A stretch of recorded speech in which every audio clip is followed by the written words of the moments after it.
right? Because wasn't Hasselhoff huge in Germany? And then here we're kind of like, it's not as good. But yeah, that's awesome, man. That's Well, awesome. it is. I mean, I appreciate it very much, but I don't understand it because they don't even speak English there, and our music is so lyrics based. Oh yeah, I'm but very happy. you've seen when they play John Denver in Germany in with soccer stadiums or whatever. They don't speak English there either, but they sing them some John Denver, baby. Yeah, you're true. Well, I'm very pleased and I'm very appreciative of all the people who have supported our music. So we're headed, before we run out of time, we're headed for training camp. Is there a major, something major you want to see or a question that you want answered? Yeah, and it's actually the number one storyline on DenverSports.com right now. Mike Kliss came on and he kind of posed this. I've been talking about it for a while. There's a couple things going on with Bo Nix. One, is his mobility going to be affected by the numerous ankle surgeries? But also, our NFL defense is just going to catch up to the fact, it's kind of like, you remember Steve Young. You're old enough, right? Steve Young, when he was a young man, he just took off anytime there was a sign of trouble. And they kind of worked his way out of that because that catches up with you. You get injured, and then defenses just get smarter. See Lamar Jackson. So I want to see how his season unfolds. Does he get better because he's in his third year, or is there a step back because of both the injuries and defenses getting, having a larger sample size to game plan for him?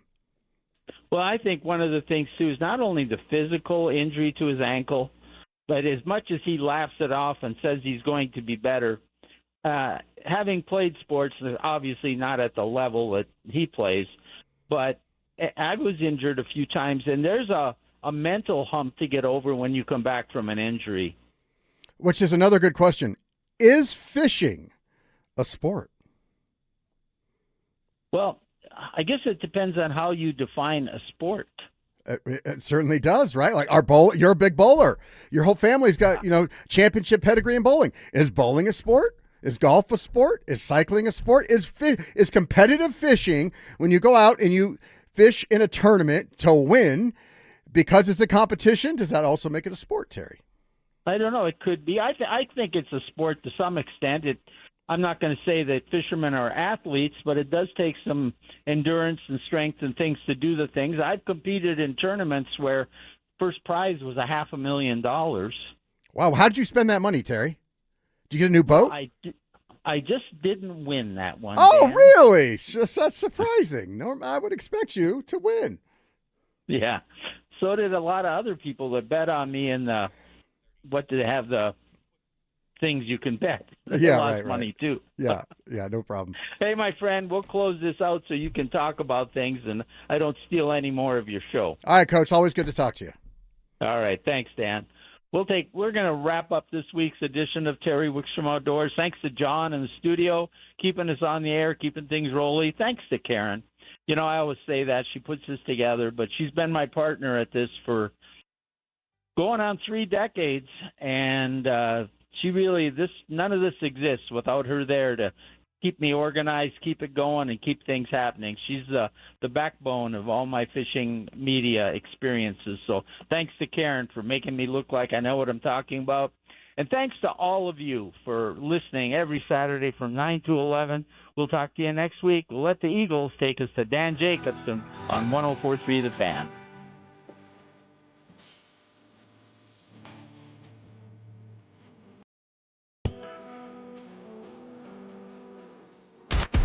KKFN and KKFN HD1 Longmont, Denver. You're listening to Denver Sports 104.3 The Fan.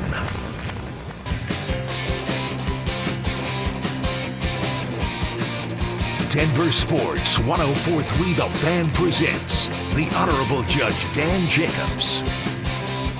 Well, thank you, big boy Sky. You didn't have to call me honorable. Cutler's his name. I think Jim Cutler. It's always kind of cool, same guy that's done ESPN, Judge Judy. He also voices the Dan Jacobs show liners for you. That's pretty cool. We were, I was phoned in one time, and there was a guy who was doing his first show on the Fan, and he was my partner that day, and they play a liner like that, and he goes, stop. Just let me appreciate this for a second that Jim Cutler did the intro, said his name. So kind of cool. We love you, Jim Cutler. And we love Terry Wickstrom, who brought up a good point. What is the number one storyline in the Broncos? Man, I got to tell you, it's almost here. So we're about, 2 weeks away? Less than 2 weeks, Joe? Oh, 2 weeks sounds right. Yeah, 2 weeks, somewhere in there. Not this next upcoming week, but the following week, the Broncos will be in training camp.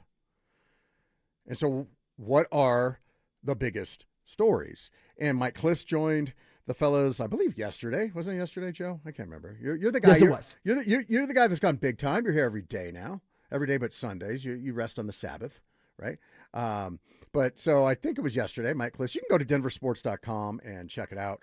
But they asked him, I think it was Zach Bye that asked him, said, what is the biggest storyline going into camp? Is it Jalen Waddle versus Courtland Sutton? Is it the long-forgotten R.J. Harvey? Does he have something to prove? Is it Courtland Sutton getting ready to stand up and say, where's my respect? Get Coach Prime on the phone.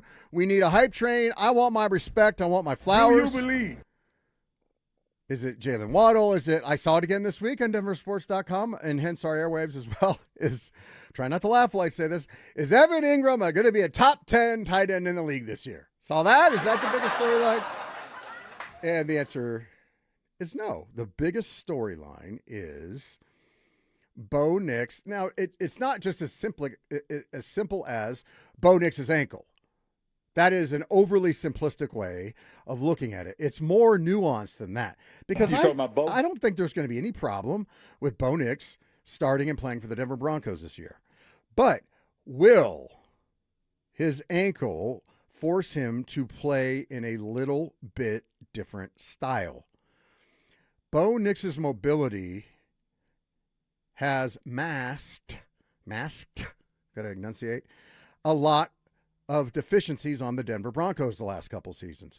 Mainly, he has a almost young, it's not the same. I don't want to conflate these two things because I hate it when people do get compared unfairly to other all-time greats. But kind of in that genre of a young John Elway. When stuff breaks down, Bo Nix so far has exhibited an uncanny ability to tuck and run.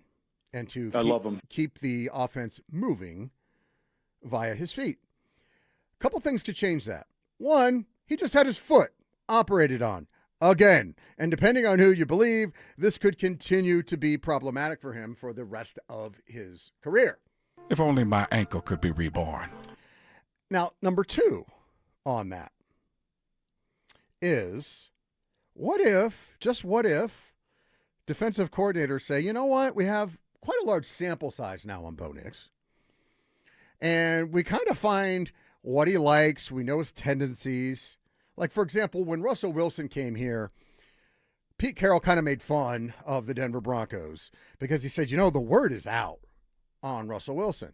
All you have to do is force him to go to his left, and he's going to make mistakes. And we knew that, and that's what we did at our matchup against him in his first game as a Denver Bronco. And sure enough, and the rest of the league knows that. And if you believe Pete Carroll, that's the reason why Russell Wilson was washed when he got here.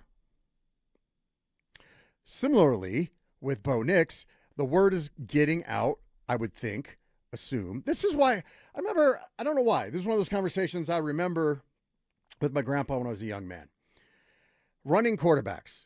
Back then, running quarterbacks dominated the landscape of college football. And as a very young football fan, under the age of 10 years old, I said, Grandpa, why doesn't that work? Why don't we see more of that? Why don't they just do that in the pros? And he says, well, it doesn't work.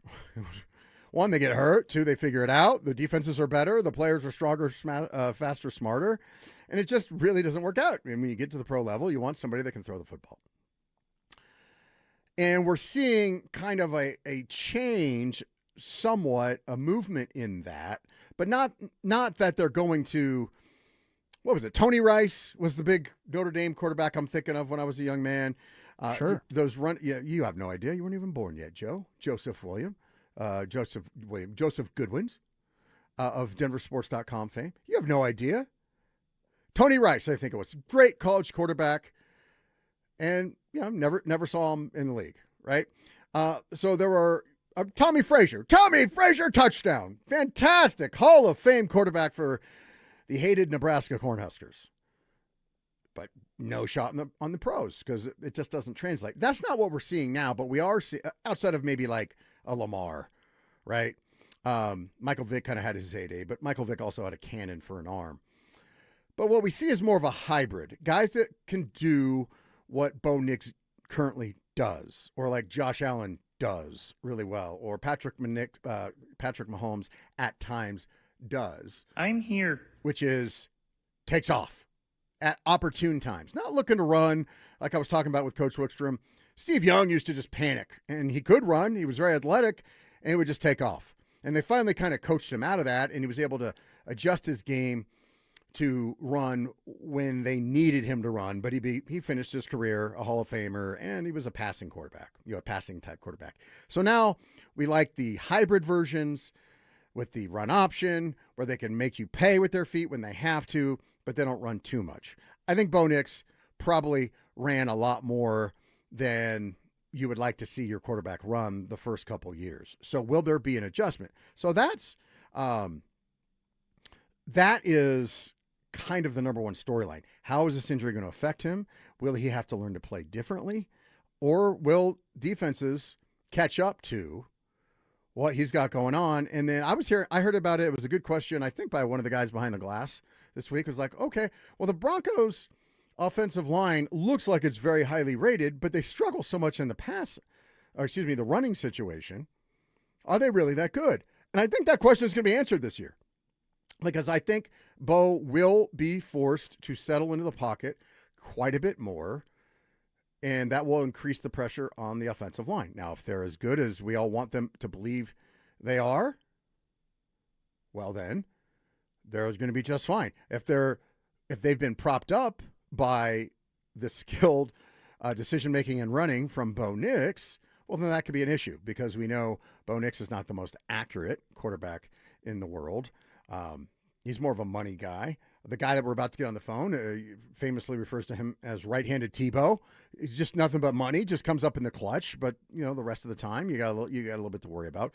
So if he is forced into the pocket more, if he is forced into hanging in that pocket a little bit more, that is going to dramatically change what the Broncos offense looks like. And I think it was you, Joe, that astutely pointed out last week, well, that may happen.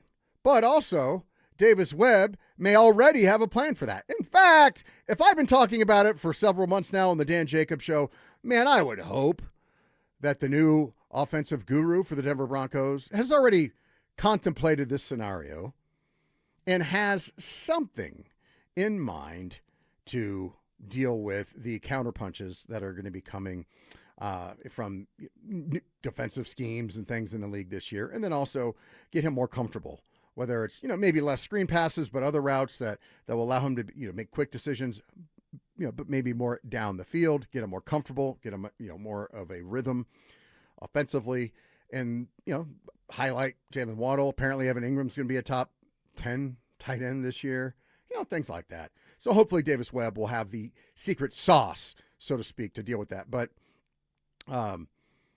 that's kind of the number one storyline we're looking into. Couple quick texts before we get to James on the line. Dan, if you want the news for tomorrow, check my comments from the past, July 10th.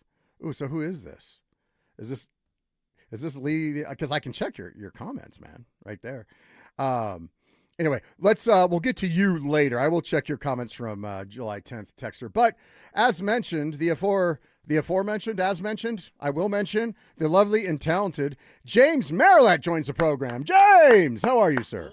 What's up, Dan? I'm great. How are you? Happy Saturday. Yeah, happy Saturday. Glad to have you back in the program. Are y'all healed up from your whatever happened to you last weekend?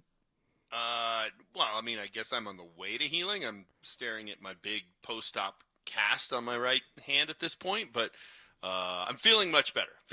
Last week at this time, There were some pain pills going on. None right now, so I'm ready to roll with you. Nice. Now, let me ask you this, though. You're on the shelf a little bit. We'll give you, I guess, an excused absence for last weekend. But can you tell me what you have done to help recruit LeBron as an influential media personality, a former executive with the organization that runs the Denver Nuggets, all that stuff? What have you personally done? Have you taken time out of your life and the things you enjoy to recruit LeBron James to the Denver Nuggets? Please let me know. I've spent time on the air talking about how it would be a good basketball fit for both the Nuggets and for LeBron. I've talked about how it would be a smart move for LeBron from the standpoint of, if you go to the Spurs as an example, and you're jumping on a team that's already a title contender. Like, it means more if you come here, and then you become that final piece, and you push them over the top. Like, that's better for your legacy, better for it's a better accomplishment. So, that would give him a chance to win a title with a fourth team. Robert Horry won one, I think, with 3, right? He was with the Lakers, the Rockets, the Spurs. That would be the fourth. If he goes back to the Heat, goes back to the Cavs, it's just repeat. So, yeah, I've talked about the ways in which it makes a lot of sense. I've done my part to try to get LeBron here. I think he would be a really good fit. He's still a top 25 player in the league.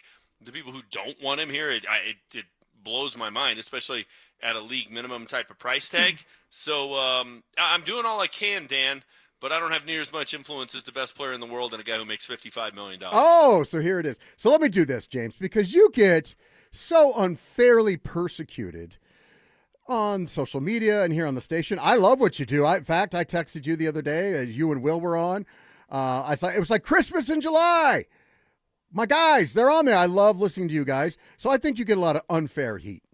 So I'm going to give you the opportunity because some of the heat on you right now is you are almost coming across as anti-Nikola Jokic. You've talked about trading him, putting pressure on him to sign his contract, and he needs to be on this one-man recruiting tour to debase himself and kowtow to LeBron, old LeBron James to come here. So I'm just going to say, James, I know you love nobody's a bigger Denver Nugget fan than you. Say something nice about Nikola Jokic so you can put these haters to rest. I just called him the best player in the world. Literally a minute ago, I said he's the best player in the world. So you think he's still the best player in the world? I do. I think he's better than Wemby. I think he's better than SGA. Those are the 3 people in the conversation at this point. And I do. Wemby, to me, in the finals, we saw holes in his offensive game at this point. Doesn't mean he's not going to get there. If as a betting man, I would say he will get there. But right now, Nikola Jokic is the better player. So I've called him the best player in the world. It's just a matter of the expectations of him now versus 5, 6, 7 years ago are different. You're a team leader. You're about to your career in earning over $500 million. Like, there are some responsibilities that come with that. All right, James, real quick, let me stop you. We're going to call you. We're having a robot voice. We're having Robo Marilat, which, I think you're just as, deadly and highly efficient as, RoboCop. But let's do this. I don't want to rob you of I don't want to rob our audience of your talent. So let's just get you on a clean feed here on the line. We'll take a second to do that. And I'm going to ask James when he pops back on, is it fair? Because you know what I was thinking about? Man, I'm so tired of LeBron James. Is it really going to end well if we get LeBron James here in Denver? I know on paper it makes sense. Well, he's one of the greatest ever and all that stuff. But the distraction and this and that. And if you're the number 1 player in the world, and I know Steph Curry, for example, is doing it. Steph's a great player. Everybody loves some Steph Curry. But he's out there actively campaigning for LeBron James. If you are, and we have James back, I just got to ask the question. Because James, what you've basically been saying is you've been very harsh on Nikola Jokic for spending his time with his family and in his home country and doing the things that he enjoys to do in the off season. You think he should be here waving pom-poms and trying to actively recruit LeBron James. It's on him. If you're the best player in the world, do you have to embarrass yourself like that to get LeBron to come here? Because I know that's what you're advocating for. Sing yourself. I mean, Steph Curry is one of the 10 best players of all time, and he's on podcasts campaigning for LeBron to join the Warriors. So I did mention that. Yeah.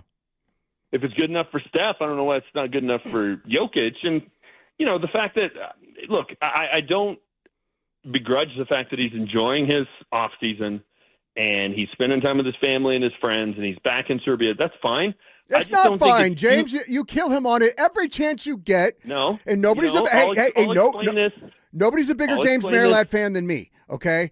But every time I turn around, you're killing him for doing the exact same thing. And it's like you saying, with all due respect, Nikola can enjoy himself, but he can't because he needs to be here working year-round to do the Nuggets front office job for them. I'll explain it again, even though I've done it umpteen times.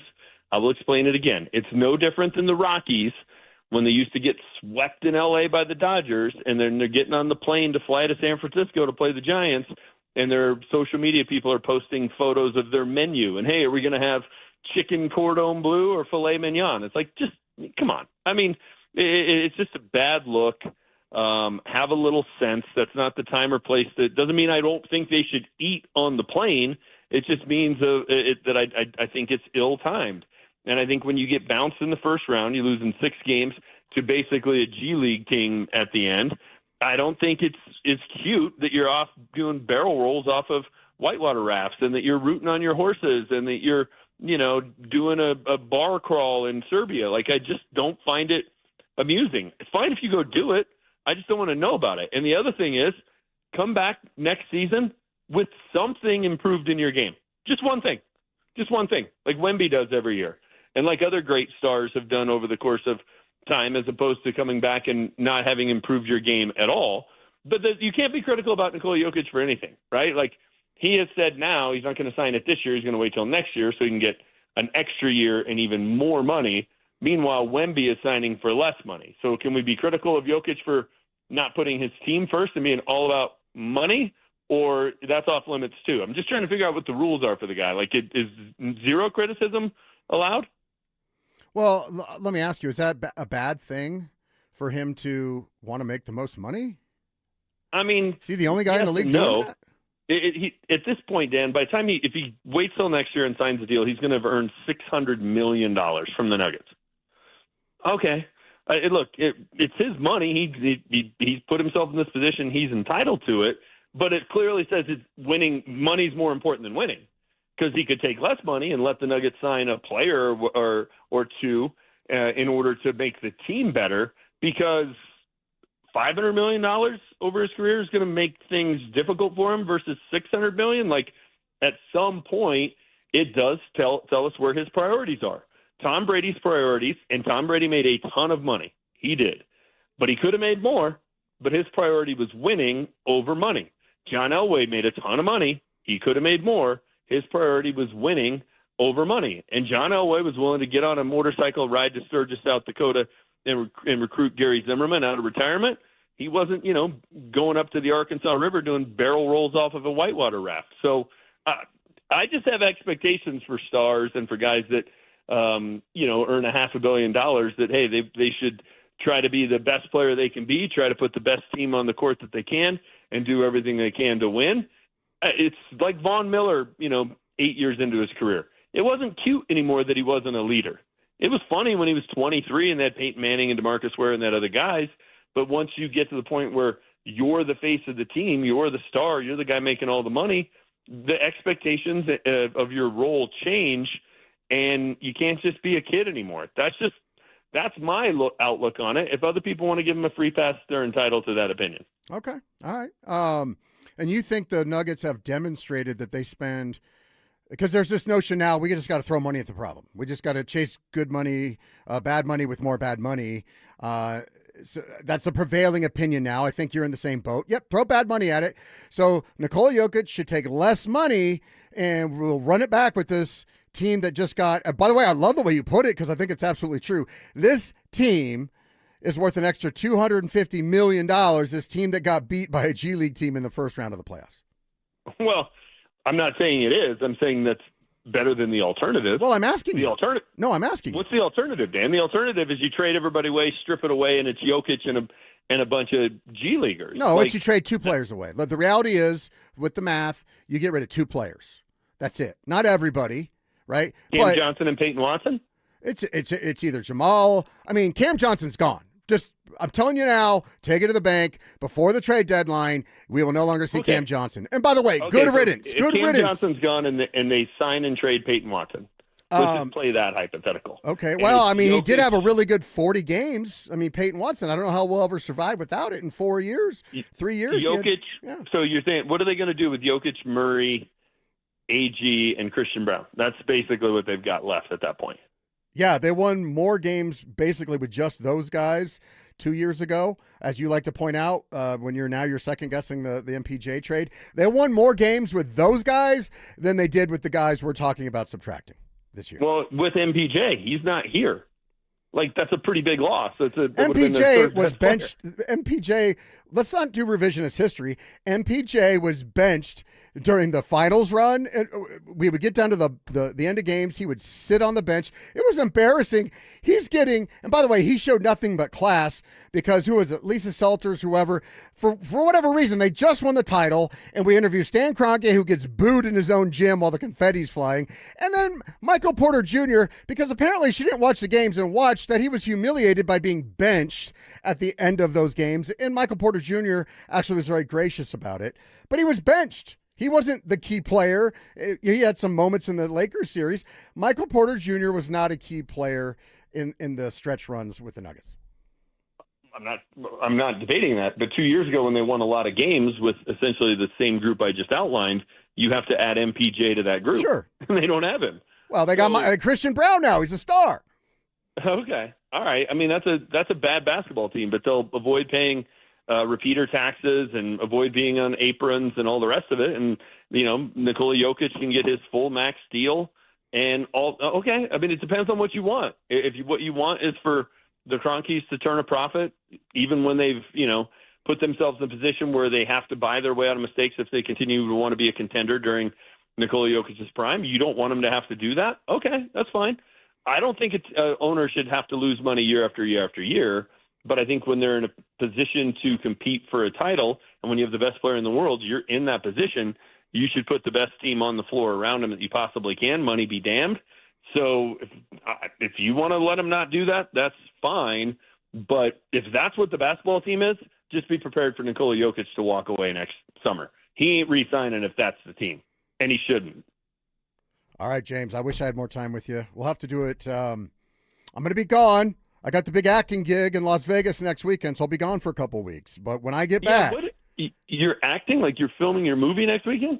Yeah, Dean Cain. Remember Dean Cain from Superman? Yeah, Superman. Yeah. I've got a small role in his next production. It's pretty cool. I mean, my wife, her celebrity crush is Dean Cain. And so she's going to get to meet her, childhood crush and get, we're going to have dinner with them and all that stuff. And then I'm going to be, I don't know if I'm too old, James, but I'm going to be cadet number 5 in the movie.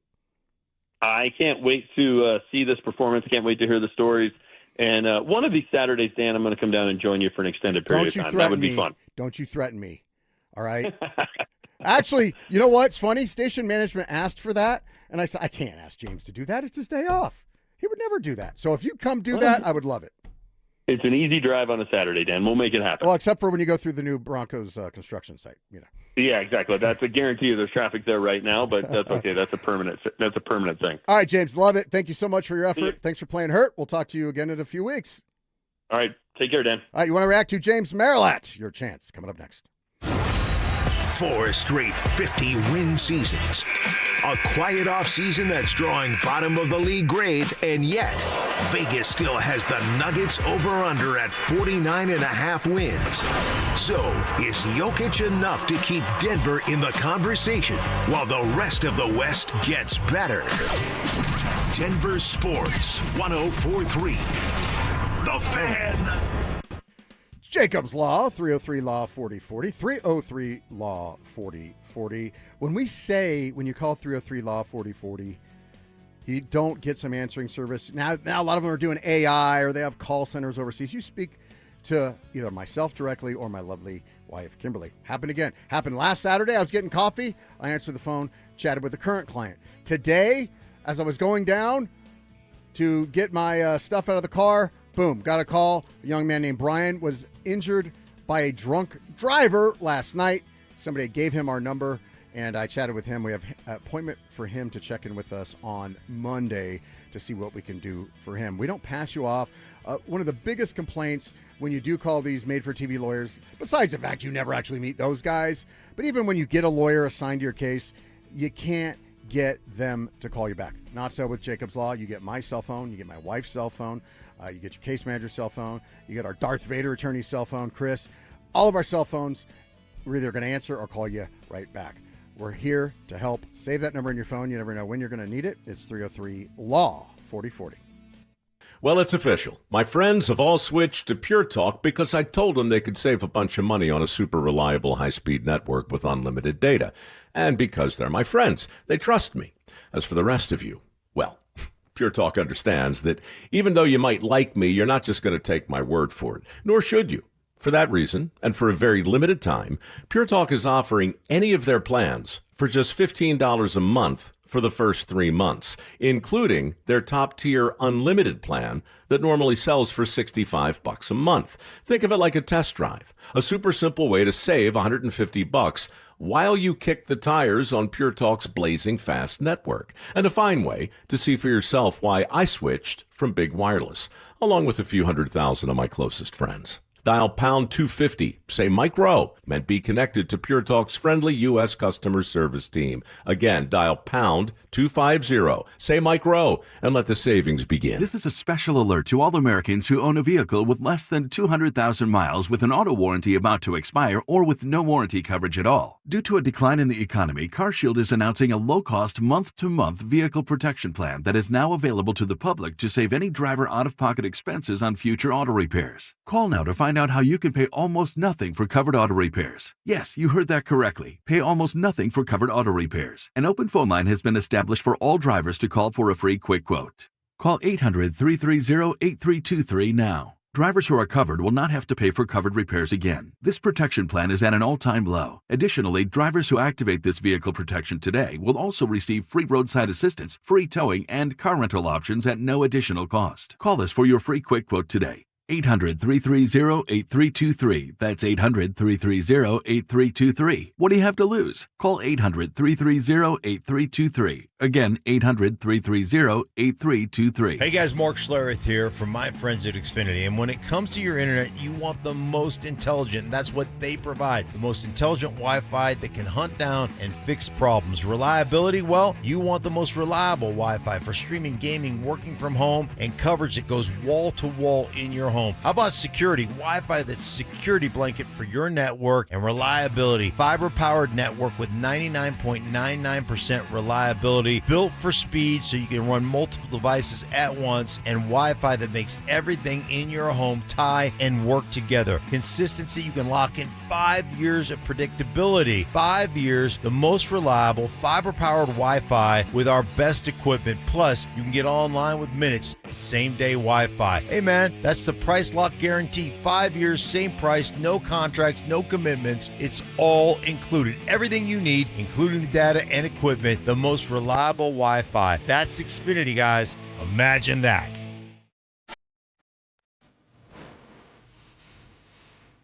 You're listening to the Honorable Judge Dan Jacobs on Denver Sports, 104.3 The Fan.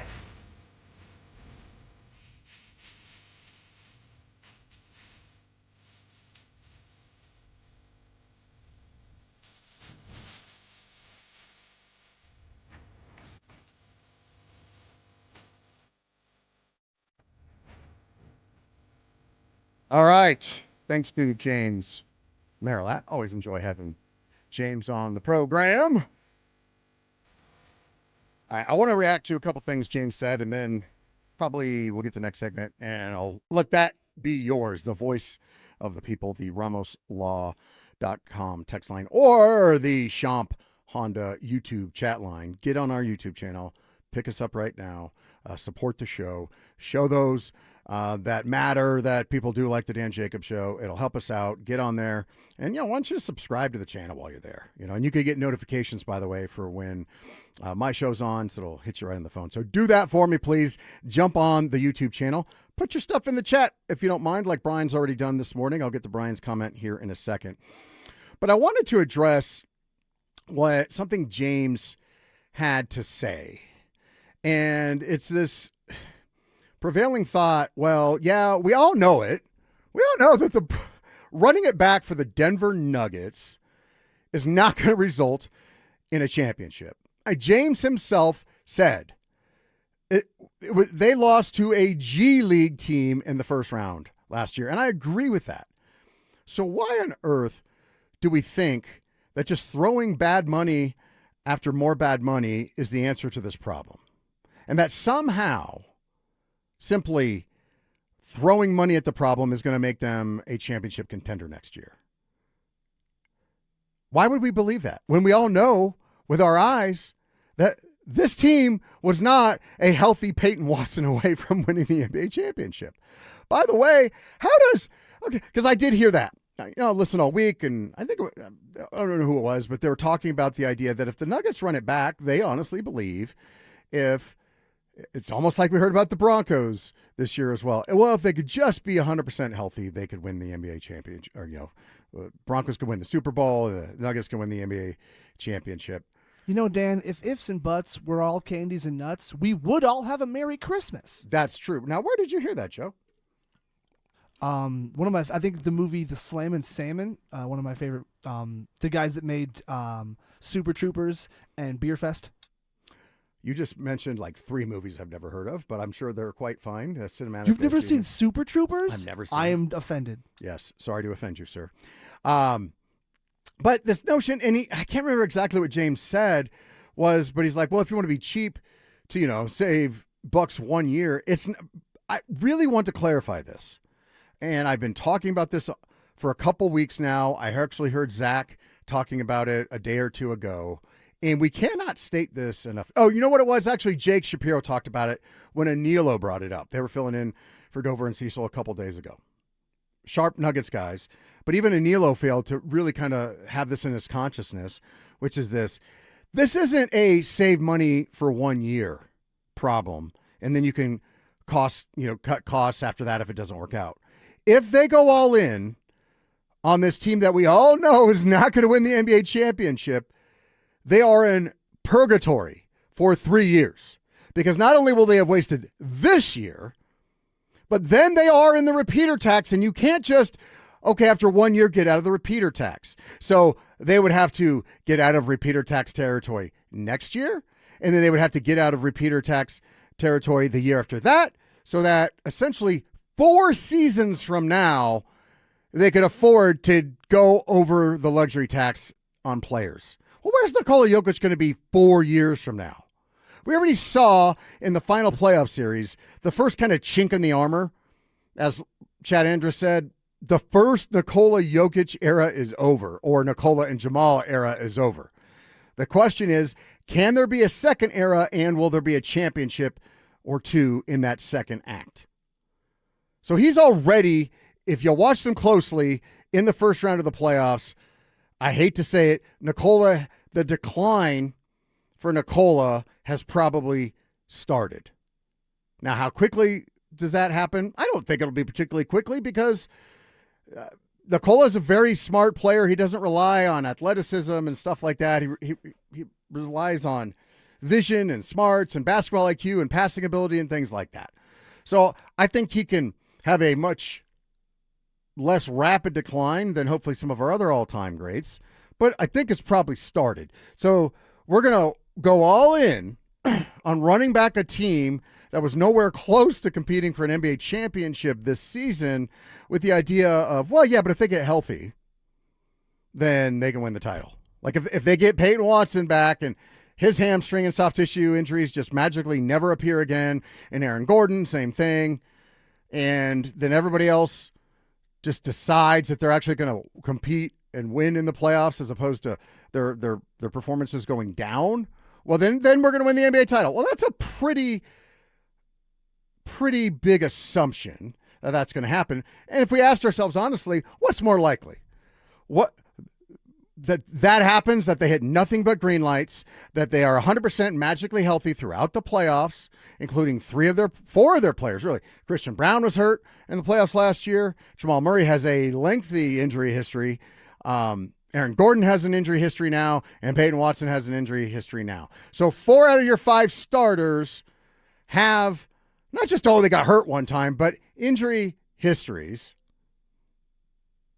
But they're all magically going to be 100% for the playoffs. And on top of that, Jamal Murray's not going to fade away like he has the last 3 playoffs. He's going to actually be 100%. We're going to get bubble Jamal. We can count on that. And Nicole is going to play up to his potential like he normally does, but didn't play last year. Cam Johnson's going to magically have more than one game where he plays well for 3 quarters. Do you see what I'm saying here? It doesn't make sense to run this back. And it's more likely that that combination would not work. So then why would you put yourself into, this is a competitive disadvantage. This isn't about the Cronkies being afraid to spend the money. It would be asinine for the Cronkies with this team to go into cap hell over this team. Competitively, it handcuffs you.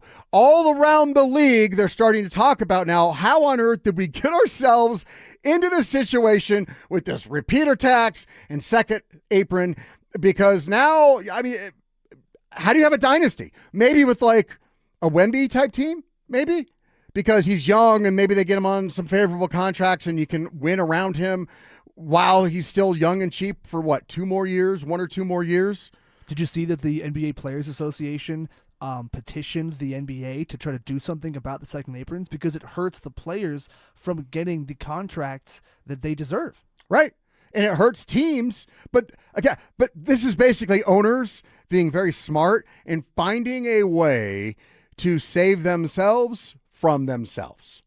Because any one particular owner more than likely will say, I'll spend whatever it takes to win a championship. This says, well, sorry, you can't do that. You can't just spend whatever you want and just pay a little tax if you go over the, quote, not salary cap, but luxury tax line. Like the Nuggets have paid $40 million recently in luxury tax.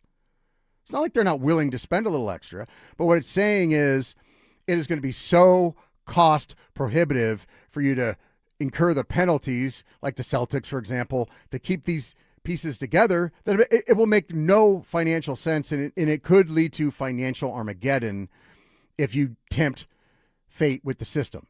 And look how devastated fans in Boston are that they had to break up their core. Like, I don't think Nuggets fans would be nearly as devastated as Celtic fans if the Nuggets traded Jamal Murray as Boston Celtics fans are that they traded Jaylen Brown.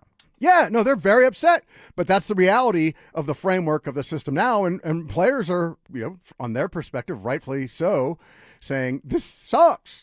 And as an NBA fan, I'm saying the same thing. Like, this makes no sense. It's confusing. It makes it hard to be a fan of the sport during this time of year because we don't know what the heck's going on, and it's hurting teams. It's hurting teams that have said, we're willing to spend the extra to compete.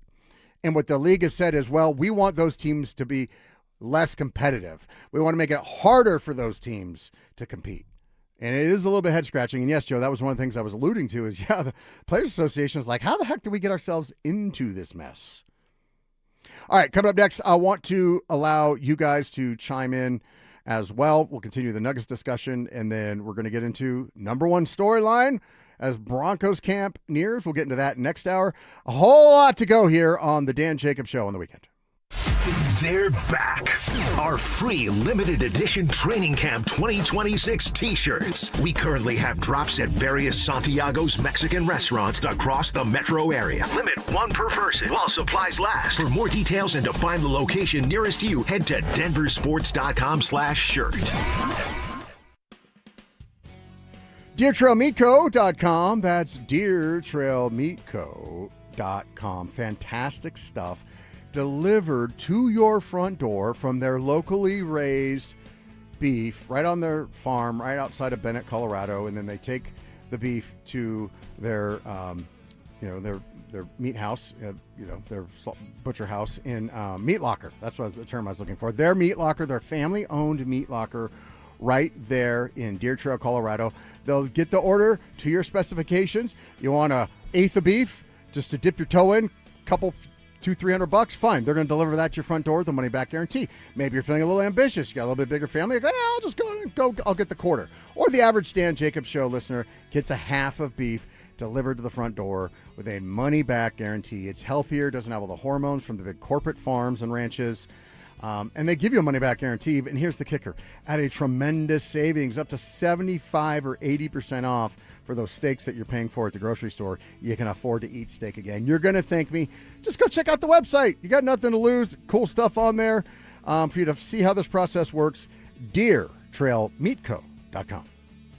Here's Shayna and Dylan Williams. The most exciting part of being in the jewelry business isn't the stunning diamonds, gemstones, or famous designers. It's not even the pride of being a part of a family-owned fine jeweler founded way back in 1947. No, for Shayna and I, for all our jewelry professionals at Williams Jewelers, it's being there. It's being there when you discover that perfect diamond bracelet for your loving wife for your anniversary. It's being there for those Mikimoto pearls for your daughter's college graduation. It's being there when you finally found that one perfect diamond engagement ring that's worthy of the woman you can't live without. It's being there for you. It's being a part of the most precious, unforgettable moments in your life. What's not to love? Williams Jewelers of Inglewood, Colorado's premier jeweler. Williams Jewelers, we can make diamonds a part of your life. Williams Jewelers of Inglewood, on the corner of Bellevue and Broadway, the official jeweler of the Colorado Avalanche. Colorado, it's time to take our recycling to the next level. That's why Recycle-On Colorado is bringing you more curbside and drop-off service from peaks to prairies. Guidelines as clear as our skies, so you know what goes where. And the price? As free as gawking at Bighorns on I-70. You deserve a recycling system you can count on, like your puffiest winter coat. And we're here to give it to you. Learn more at recycleon.org/Colorado. Do you owe back taxes or have unfiled tax returns? The IRS won't quit until they get your money. Here's great news, fresh from those in the know. Major changes have happened at the IRS. If you owe more than $10,000, you may be eligible for a 99% reduction of what you owe. Haven't filed a return for a while? Their happy clients are talking. The IRS was going to levy my bank account, but Guardian was able to prevent that and fix all my IRS issues. Thanks again, Guardian Tax. Need relief from crushing tax debt? The IRS now has special programs. Guardian Tax knows all about them. Personal or business, this is the fresh new break you've been hoping for. We aren't the company you call when you need a hug because you're scared of the IRS. Guardian Tax is the company that wins when you need it most. Guardian Tax Service is really great to work with. They really help me out. I'd recommend them highly. Call now for a free confidential consultation. 800-900-1717. 800-900-1717. 800-900-1717. Welcome to Whatever Bank, where we succeed in doing the bare minimum. Yeah, hi. I normally get paid on Fridays. Is there any way I can get my direct deposit sooner? Oh, you're serious? You don't have to bank like that. Make the switch to KeyBank and get access to eligible direct deposits up to 2 business days early with Early Pay. So it is possible. Learn more at key.com/earlypay.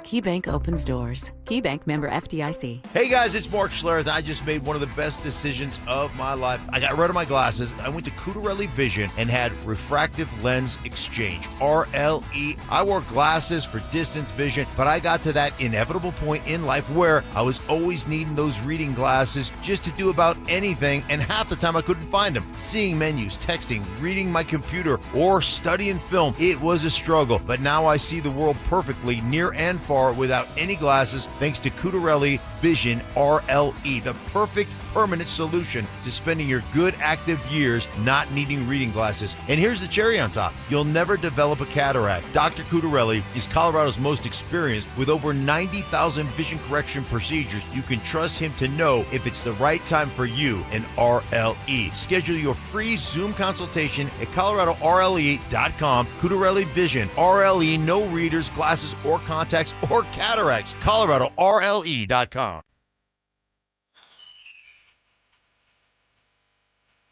It's the Honorable Judge Dan Jacobs on Denver Sports, 104.3 The Fan.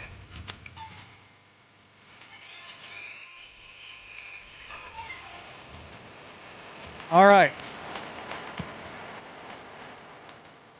Yeah, this should fly by. Final segment of the first hour. 2 more action-packed hours to go. Let's go to the YouTube Sean Ponda chat.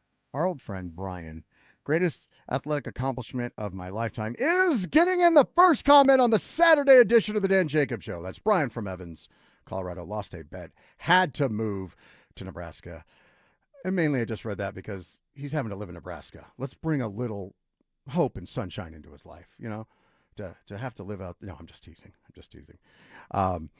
But thank you, Brian. We'll look forward to your contributions throughout the show. I am going to get to this other text that was one of the first texts on the RamosLaw.com text line, but I'm going to get to that after the top of the hour because it fits our topic that will be starting next hour. LeBron James and all of his baggage is not worth it. His juice hasn't been worth the squeeze for a long time now. That's Jerry from The Rock, followed by LeBron James coming to Denver is a pipe dream, nor would I want him here. Come on, Marilat, give it a break. That's from another loyal texter and listener, Carp Carrion Mail. You know, I hinted to this last week. I think I just flat out said it last week, but it was my position has been solidified even more this week on this. I don't want LeBron James. I don't. I understand. And listen, he had a very good playoffs, and he still has some juice left in the tank. We're already a team that is mentally weak, fragile, doesn't have good chemistry, and to have this sideshow, make no mistake about it, he's coming to do the LeBron James reality show. It'll be more, you know, that this week he's just being honest about, I'm dragging this out. The commissioner of the NBA said, you know, we'd really like for him to just go ahead and make a decision because we can't release the schedule until we know where LeBron's playing. Because absolutely where he plays matters, and it will change how we make up the schedule. For example, who's playing on Christmas? Who's playing on big marquee games? Like, they just came out and flat out admitted it. Yes, we cater our schedule to LeBron James. And how soft is that, Dan? Like, that drove me crazy when I heard that Adam Silver, and that may be the truth, and LeBron James absolutely does, change when games are scheduled. But man, to just say that you are like waiting upon bated breath for LeBron James, could you imagine Roger Goodell saying that about anybody? Like, it just feels really soft to hear that actually be said out loud. Yeah, absolutely. Although, at least credit to him for being truthful. You know, the funny thing is, before this process started, and for years now, we've heard LeBron has learned from what a debacle. What was it called? The special. What? Remember that? The Decision? The Decision. Yeah, sorry. What a debacle and all-time backfire. The debacle? The Decision / now let's re-gloss it. The debacle was. We heard, he's learned from that. He doesn't want that. Is this any better? At this point, is it any better?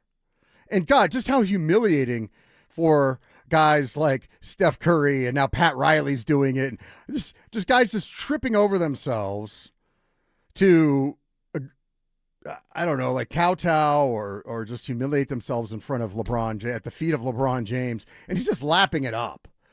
Like, that's the guy you want on the team. And no, I'm sorry, James. If what James says is true, and Nikola Jokic is the best player in the world still, he's supposed to humiliate himself and grovel, change his life, travel across an ocean, and just be like, hey, where's LeBron?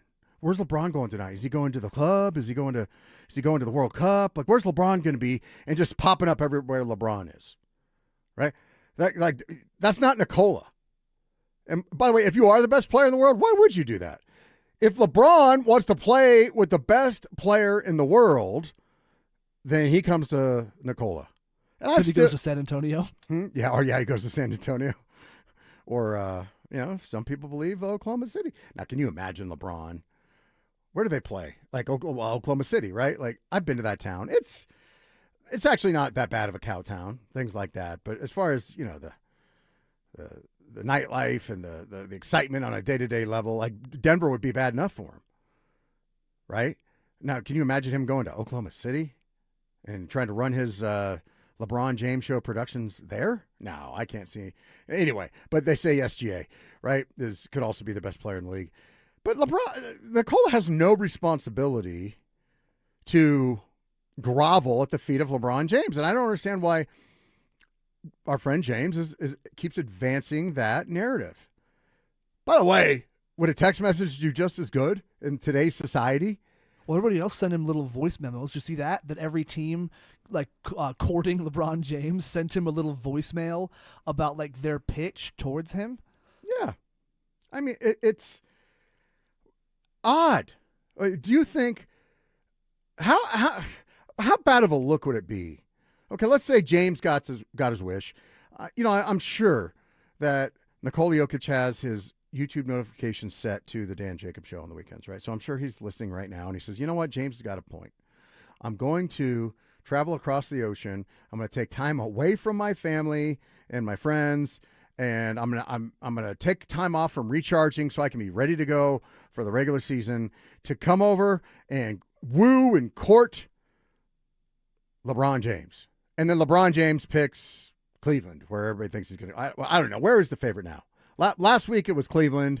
Right now it's Philly. His most recent comments when asked about it, he said, I don't really want to talk about it. Right now I'm just buckling down and trusting the process. So now everyone's freaking out saying he said trust the process. Therefore, it must be Philly, right? So if he doesn't go to Philly, then he's just stringing us all along. Okay. So he chooses Philly or Cleveland or Miami. How does that look on Nikola Jokic? He looks fairly desperate and pathetic. No, thank you. I still haven't gotten over the ultimate, I'm trying to say this politely, but also be rude and insulting at the same time to LeBron James. The classlessness when LeBron James got knocked out of the playoffs the year that the Nuggets won the title. What did he have to do? He couldn't just give Nikola Jokic, who's having his best year that he'll probably ever have, and he couldn't just tip the cap and say, you know what, that man's awesome. Tip of the cap to him and the Nuggets. They were just the better team this year. No, what he had to do, he had to float ridiculous, false retirement rumors so that he knew the news cycle would all be about that and not about the fact that he got beat in the playoffs. Just totally classless. This thing he's doing now just lacks the I don't want to call it decorum, but lacks the class that you would expect somebody that has anointed himself all-time NBA royalty. This is beneath him. I think you hit the nail on the head, Dan. I think he's doing the exact same thing here, just to a bigger scale than what he did after he got swept in the Western Conference Finals. That makes a lot of sense. Yeah. So I don't want to see that guy here. It does nothing for me. I don't think we're 41 or 2-year-old LeBron James away from a championship. And I'm willing to admit that maybe because he is mentally tough, he does put in the work. I'm not questioning his, that stuff. Maybe that would help the roster a little bit. But I think this roster is beyond what LeBron James and all of his distractions and his posse and his crew and all that stuff brings to the table. I'm just over it.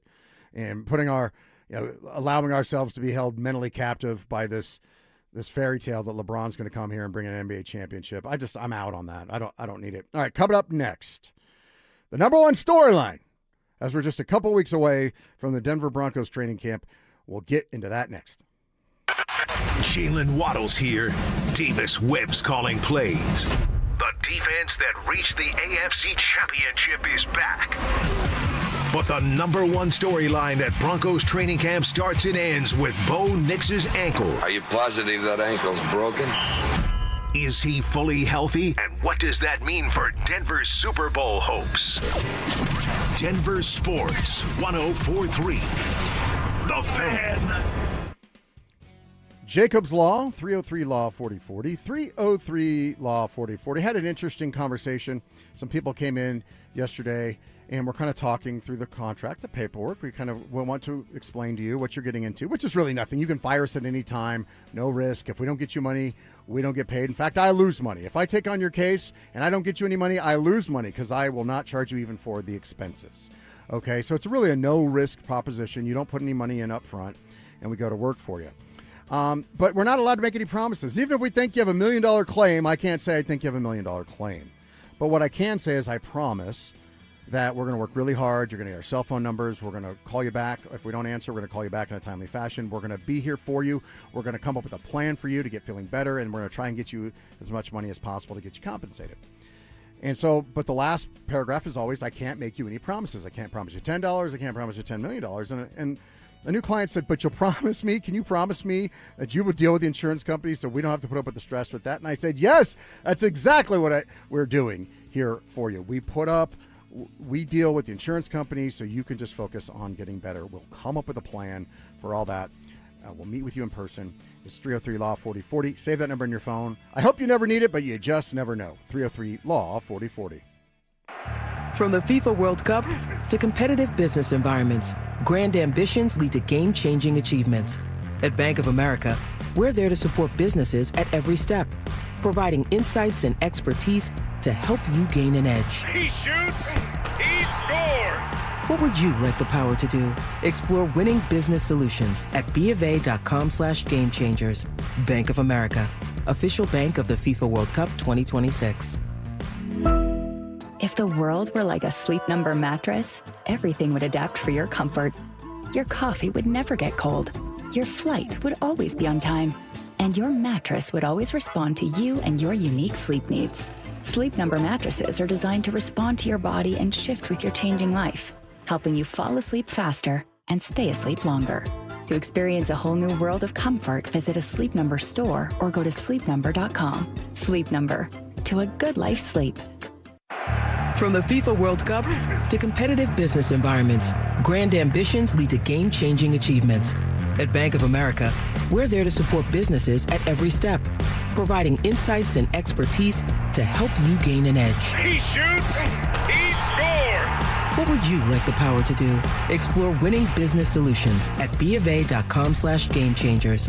Bank of America, official bank of the FIFA World Cup 2026. No! USA is up 2-0. That is the most dangerous lead in soccer. Relax, Mike. See that, Dan? My left eye is twitching. That's my warning eye. It'll be 2-2 by stoppage time. It's never wrong. With early payout from Bet365, I got paid the second they went up 2 goals. So to me, it's now the safest lead. Early payout from Bet365, huh? Now my right eye is twitching, Dan. Bet365. Winning is everything. Gambling problem? Call or text 1-800-GAMBLER. 21 plus only. Must be physically located in Colorado. T's and C's apply. In-app only. Hey guys, boy Stink here today about my long-term buddy Troy Hansford. And if you're thinking about selling your house for any reason, now might be the time to sell, still get top dollar. Believe it or not, my guy Troy is still offering his $5,000 guarantee. What is it, you ask? Well, if he can't sell your house at your price on your timeline that you agree upon beforehand, bam, going to cut you a check for $5,000. Who else makes the offer? Nobody I've ever heard of. And he makes that offer because he continues to spend a ton of money marketing his listings, has about 100 families approved and ready to buy right now. And if for any reason you need to sell right away, Troy can buy your house, all cash, and he can close in as little as 7 days. You have a house to sell, Troy probably has that perfect buyer for you right now, waiting for you to pick up the phone and to call him. Call Troy, get your home sold for the most money. That's 720-900-4433, 720-900-4433. Troy Hansford of RE/MAX Professionals, a Colorado licensed broker. Some restrictions do apply. Want to sell your house? Then call my buddy Troy, 720-900-4433. KKFN and KKFN HD1 Longmont, Denver. You're listening to Denver Sports 104.3. The Fan.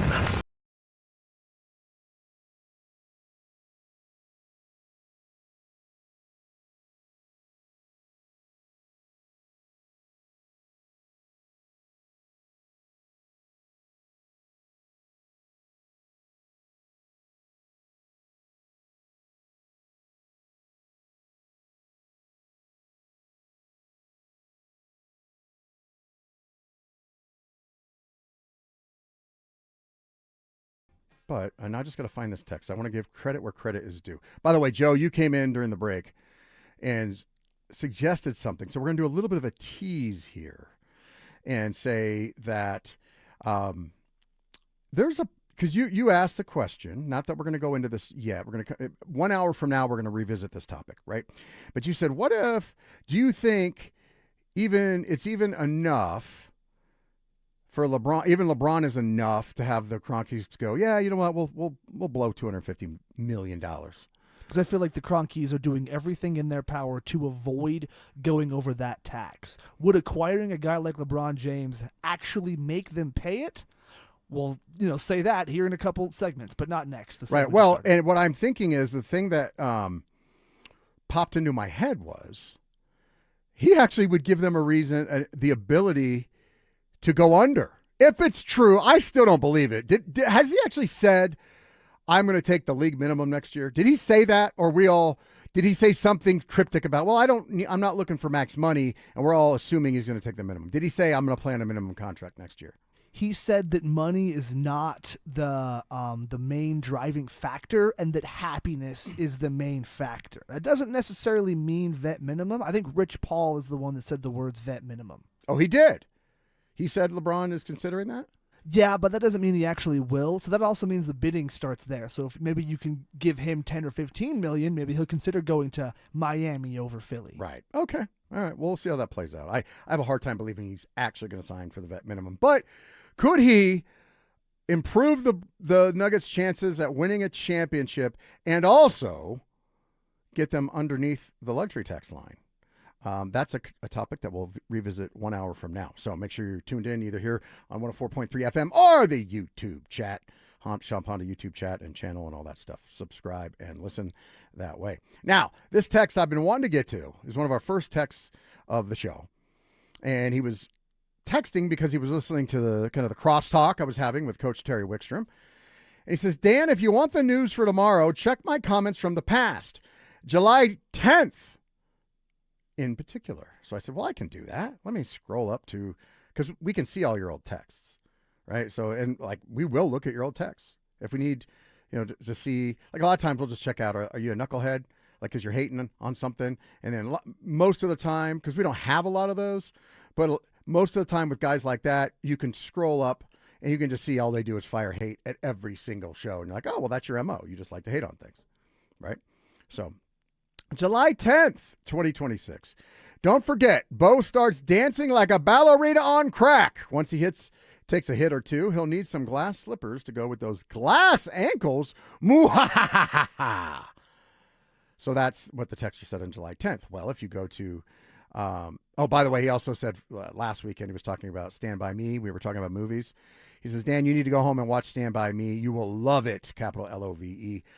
I actually recorded it this week. And at some point, it will get watched or it will remain unwatched, like The Smashing Machine and the other movies I've recorded to watch that I have not watched. But I also recorded a movie this week, Dan. I was pretty proud of myself. What did you record? The classic Will Ferrell comedy, Semi-Pro. Yeah, that's a bad look. That's a bad look for you. By the way, somebody did say Super Troopers was the last great politically incorrect comedy movie made.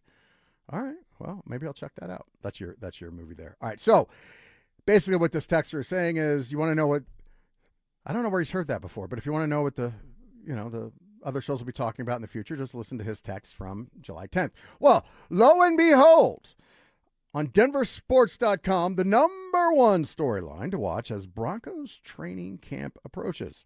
Mike Kliss joined the midday show to break down what really matters as Denver returns to the field and everything starts and ends with Bo Nix's ankle. Now, this particular story posted by our friend from DenverSports.com, Joey Freeberg, but big news later in the show about who else is now posting on DenverSports.com. It's a pretty dynamite addition to the writing staff there. We'll get to that here a little bit later. But the article full of teases, Dan. Yes, I know. I'm doing what the consultant said. Tease. Broncos training camp is nearly here, and the storylines heading into the first practices are as loaded as they have been in years. Jalen Waddle is on the roster. Davis Webb is calling the plays. J.K. Dobbins is back in the backfield.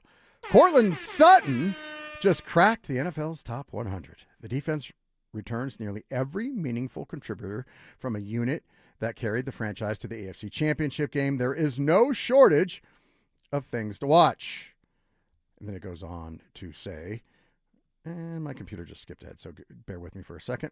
But according to one of the most respected voices covering the team, one storyline sits above every other, and it doesn't have anything to do with the new pieces. On a recent edition of Dover and Cecil on 104.3 The Fan, fill-in host Will Peterson and James Marilat welcomed 9 News reporter and Broncos insider Mike Kliss to the show to identify what he'll be watching most closely as training camp gets underway. Marilat asked the question directly, what's at the top of your list? This is the number one storyline I'm looking for heading into camp. Kliss did not hesitate. It's not even close for me. It's Bo Nix and how he's moving around following those 2 ankle surgeries. The addition of Waddle matters. The promotion of Webb matters. The health of Dobbins matters. But every one of those storylines is downstream ahead of the health and mobility of the franchise quarterback. Nix broke his ankle on one of the final plays of the AFC divisional round divisional round win to the Bills.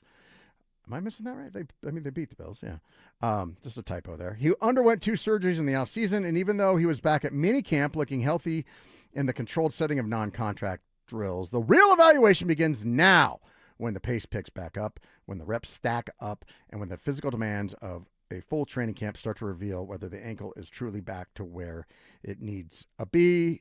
Kliss says the writers, the media, and the local media hasn't voted for him MVP of the team the last 2 years. I think a few votes could have changed after the AFC Championship game.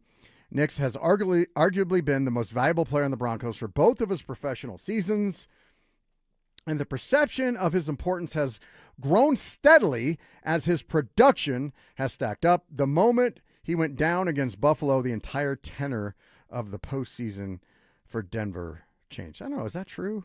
I heard an awful lot of, I'm on Team Stiddy, Sean Payton develops quarterbacks. Look at, when Drew Brees goes down, Sean Payton's the quarterback whisperer, Teddy Bridgewater, and other guys, Jameis Winston.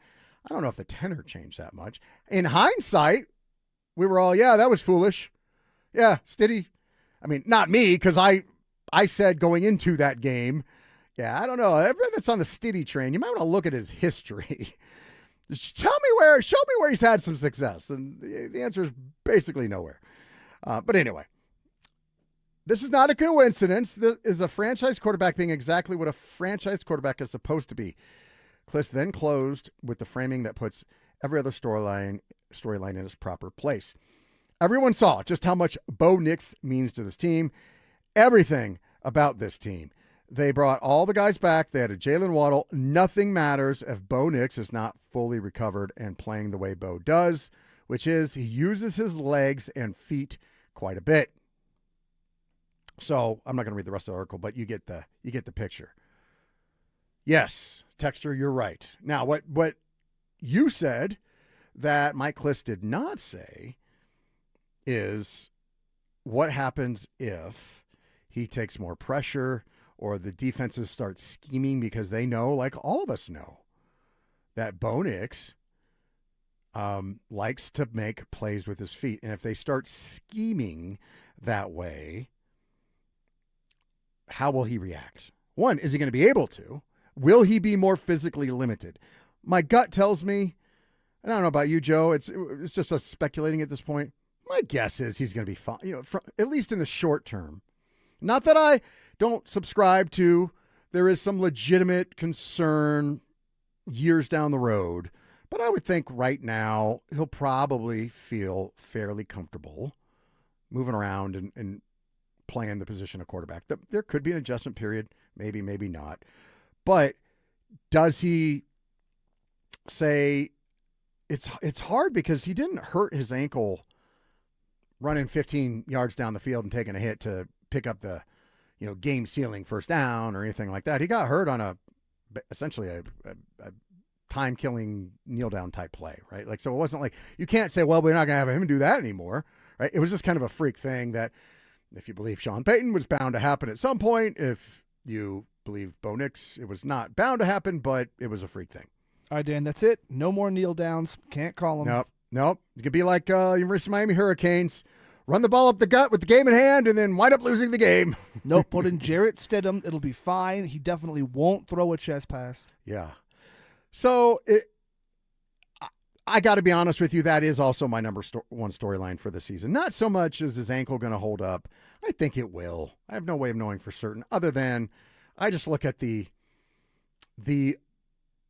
miraculous training treatment abilities of the NFL right now. And I just I keep bringing him up as an example, but Alex Smith dang near lost his leg, and he came back and played in the NFL.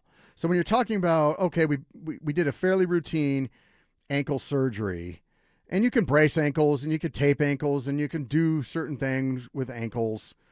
You can make it so he can play. I'm just not that worried about it in the short term. Could it shorten his career? It possibly could. But I'm just not worried about that right now. What I am worried about is, does he feel 100% comfortable to start the season? And even more so, whether he had gotten hurt or not, I would expect the league, the defensive coordinators to kind of catch up to his game plan now. The way that Bo Nix likes to operate, which is just like Mike Kliss said in the article, he likes to use, and really it's a diversity of a skill set, right? Like he likes to be able to use something that not everybody in the league can do, which is use his feet to make plays and to really put defenses back on their heels when he does that. But there's a counterpunch to that. Ask Lamar Jackson. It happens to him every single season in the NFL, which is really, because we've been having this talk on this conversation on the station for a couple weeks now. This idea that Bo Nix is getting snubbed from elite quarterback rankings and conversations, that doesn't surprise me because he's not there yet. But what does surprise me, and Joe, let me ask you this, Lamar Jackson, who's getting older, he's getting less effective, got exposed badly in the playoffs again last year. He's way high on the list. Like people are talking about, Lamar Jackson, like Lamar Jackson is going to do something he's never done before after having yet another miserable failure in the playoffs. I don't get it, man. Like, why is everybody so high on a team that literally fired their head coach, who got a job instantly, didn't he? Like a guy that was well respected as an NFL head coach. They fire him. I don't know, possibly. I don't know if I'd go this far, but he could be a Hall of Fame NFL head coach. They fired him. That's how bad things were for the Ravens last year. But all of a sudden, they're just going to be world beaters again. I don't get it. Like, why is he climbing the rankings, Joe? I feel like a lot of it is his previous accomplishments and how well he does in the regular season. I first like to apologize to Philip Lindsay, the lead Lamar Jackson defender here at the station, but he just does not show up in the playoffs. And is he a better quarterback in general than Bo Nix? Absolutely. But you know what? In a fourth quarter, there's something about Bo Nix. I'll take Bo. Yeah, I would too. And I've never been high on Lamar Jackson, and of course history has proven me right. Far be it from me to take a victory lap, because really what you're doing is you're rooting against the guy to be right, and I'm not the type of guy to do that. I love to be proven wrong. Sadly, it doesn't happen very often. We know that, Joe. But Lamar, I wish no ill will to Lamar Jackson, but he's not one of the all-time greats for me. What he does physically at times is amazing, but he's essentially a one-trick pony. And the league knows that, and that's why he's probably never going to win a championship. And I don't know, like, how many more years do we think Lamar's going to be around at this level? Like there was a marked decline in his play last year, even though he still had flashy numbers and things like that. He was hurt. He was not able to. He was getting caught on plays that he never got caught on before, and it did not work out well for them. It did not work out well Dan, for as Coach somebody Harbaugh. who named his fantasy team after Lamar Jackson, I hope he has at least one more year. Why would you do that? Is the name of your team one more year? One more shot? No, it's called Everyone Poops. Everyone what? Everyone Poops? You don't know the Lamar Jackson poop game? I don't want to get into it, Joe. I'm not you and that topic. You just bring us down, Joe. I'm not going there. All right. So the other part that I wanted to talk about here. By the way, I mentioned this. Now did I find your article again? Because there's a couple articles about our man Cortland Sutton, and I didn't. Your guy, our guy. And by the way, I'd be happy to be wrong on this guy. People think I really don't like Cortland Sutton. I don't. I have one problem with Cortland Sutton, is that his ego doesn't match his production. That's it. And then he can be a malcontent at times as far as money. But it's not like I wish the guy ill. It's not like I want to unfairly criticize him or anything like that. In fact, I think I'm going to surprise some people and actually agree that he might be. The problem is, once I read the article on DenverSports.com, all of it, not just the headline, I kind of do agree with the rankings, but I want to give some flowers to Cortland Sutton. But here I am last night. I'm doing some show prep, and I'm looking at DenverSports.com on Twitter, and they have all the articles and stuff throughout the week. And here I look. There's an article by a young man, a rising star in this game. His name's Joseph Goodwin. Who's that? And Joseph, tell me about this article you wrote. Well, it's about Cortland Sutton and about how Jalen Waddle is not just guaranteed to be the number one receiver all of a sudden coming in. He's never really been a number one receiver outside of last year when Tyreek Hill got injured. And he had a decent season for sure, but he did not have number one wide receiver production. And Cortland Sutton, I feel like, just doesn't get quite enough respect and appreciation around town. Like, Zach Bye said it on The Drive, I believe it was last week. The Cortland Sutton is literally the number one receiver in the NFL on 3rd and 4th downs. Like, it's crazy. I wouldn't necessarily call him a top 10, but it's kind of like Hot Tub Time Machine, how there's that friend who's the a-hole, but he's our a-hole. That's Cortland Sutton. He's not everyone's number one receiver, but he's our number one receiver. Yeah, and I saw you talk about in the article as well. Like, he gets a lot of criticism that he's not really a true number one. So basically what you're saying is you can say that all you want, but he is a true number one because that's what he's been. Whereas Jalen Waddle has never been a true number one. Is that kind of what you're getting at there? I think Waddle is going to be a fantastic number 2, but I think overall Cortland Sutton will get more targets, which I think definitely signifies the number one receiver, probably more catches. But you know what? Waddle may have more yards because Cortland Sutton's gravity may cause Jalen Waddle to get open more often if they keep double covering Cortland Sutton, or now they won't be able to double cover Cortland Sutton because of Jalen Waddle. So I think it'll kind of just make both of them look better in general, Dan. It's funny because I actually tried to do some research on this topic because you're right. Zach pounds, like he takes this one stat and he just makes it sound like it's the I same. want to pound his ass. The same as Tom Brady winning 7 championship rings. So he takes this one stat where if you look at 3rd and 4th down, it's like almost like a baseball way. It used to drive me crazy covering the Rockies, like with Clint Hurdle. They just throw a stinker, and you'd go back there, and Clint, very charismatic, rambling in baseball speak about, now when he put his foot in the bucket and stomped down and went to E Street and blah, blah, blah. I'm like, what are you talking about, dude? It makes no sense. But baseball in particular, they'll pull out one kind of stat that doesn't, it's not really a metric. It's on things, but you can point to it and it looks really impressive. And if you say it enough times like Zach Bye does, well, then it has got to be the most important stat in football, which as you mentioned, it's, on 3rd and 4th down, he's the number one receiver in football. And he's got 25. He also throws in 25 touchdowns over the last 3 years, which is also impressive. Both of those stats are impressive.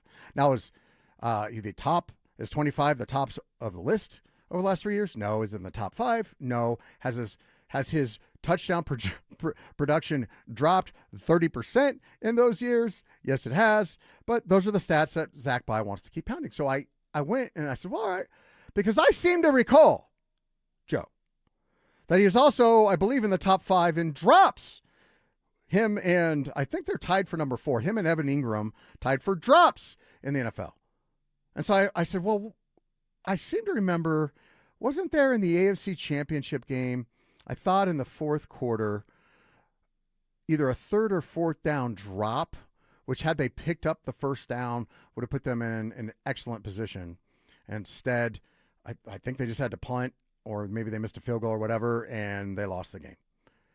I seem to remember a scenario like that. Do you remember that, Joe? I don't know, Dan. That sounds like revisionist history to me. So, revisionist history would mean it didn't happen. Are you saying it didn't happen? No, I'm just messing with you. I'm sure it did happen. I don't remember the exact play, but that sounds about right. Yeah, because even Zach Bye came out around that time and goes, yes, we have to acknowledge the drops. Like, he drops the ball a lot, too. And dropping, depending on when it happens, can really hurt your team. And if it's in the 4th quarter on a money down in the AFC Championship game at home, it can cripple your chances to go to the Super Bowl. And I believe that's what happened this year. Help me out on the text line or the Champanda YouTube chat. But I think that happened. So I tried to look up. I said, well, where does he rank on 3rd and 4th down as far as drops? And the league, I looked high and low. I sometimes go to this website called StatMuse. It's because sometimes you can put in kind of wonky questions and their AI will answer it. And I don't think they keep those stats at all. I could not find a way to look up his numbers on where he ranks as far as drops on 3rd and 4th down. I couldn't find it. So there was kind of this weird thing with Cortland Sutton this week about, hey, congratulations. Not only did he make the Pro Bowl again, but he's a top 100 player. In fact, he tied on the list, 64, something like that. I think it was 68. 68, which is exactly where Philip Lindsay ranked Yes. the year that he ranked in the top 100. So I thought that was nice. It was a good recognition. It was from his peers. It was very good. But then I go to DenverSports.com and I see this article headlined, Broncos have no wide receivers close to cracking the top 10 in new NFL poll. And for some reason, before I read this article again this morning, I remember listening to The Drive talk about it. And for some reason, it almost made it sound like it was a top 20 ranking, which it's not. So at the time when I was listening, I'm like, well, yeah, I would agree.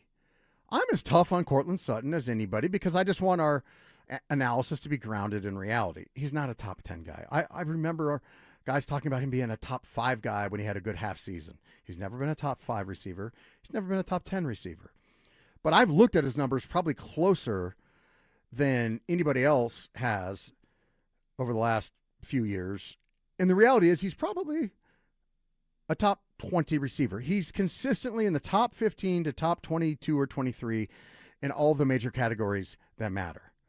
So I would take issue if he's being disrespected if you say he's not in the top 20. Well, that's not really what happened here. What happened was the rankings came out and he was not in the top 10, and Jalen Waddle, I think, got an honorable mention vote, and Cortland Sutton.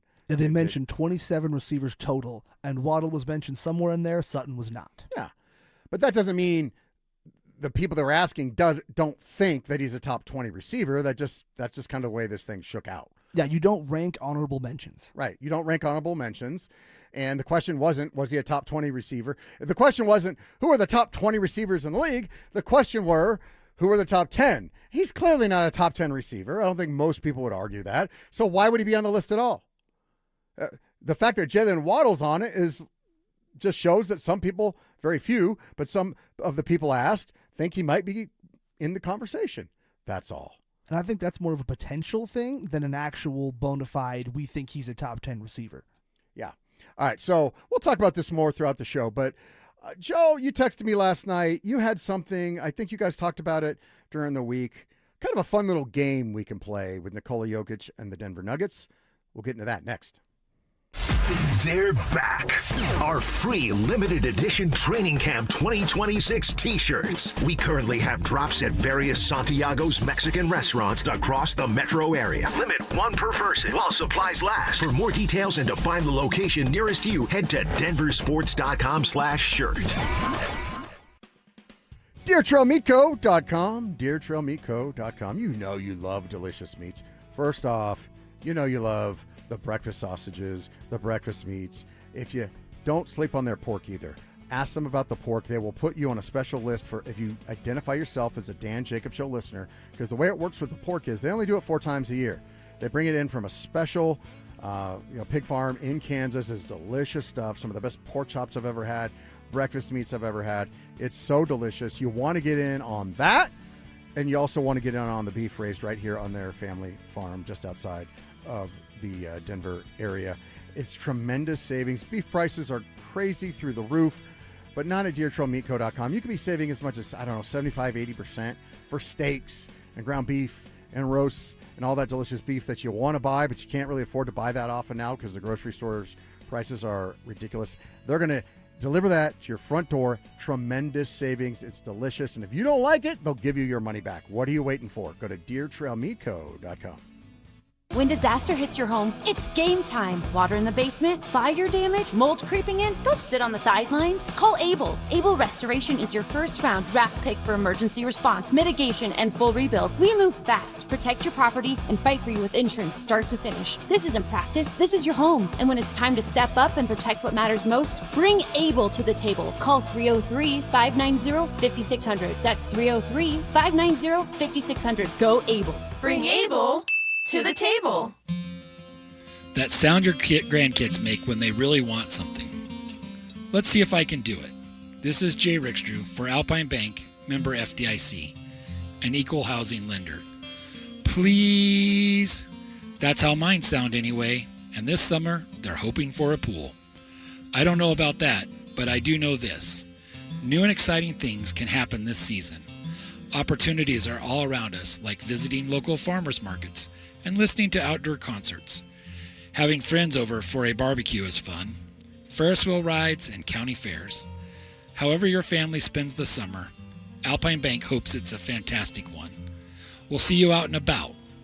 Probably at the local pool, because that backyard pool seems like a stretch.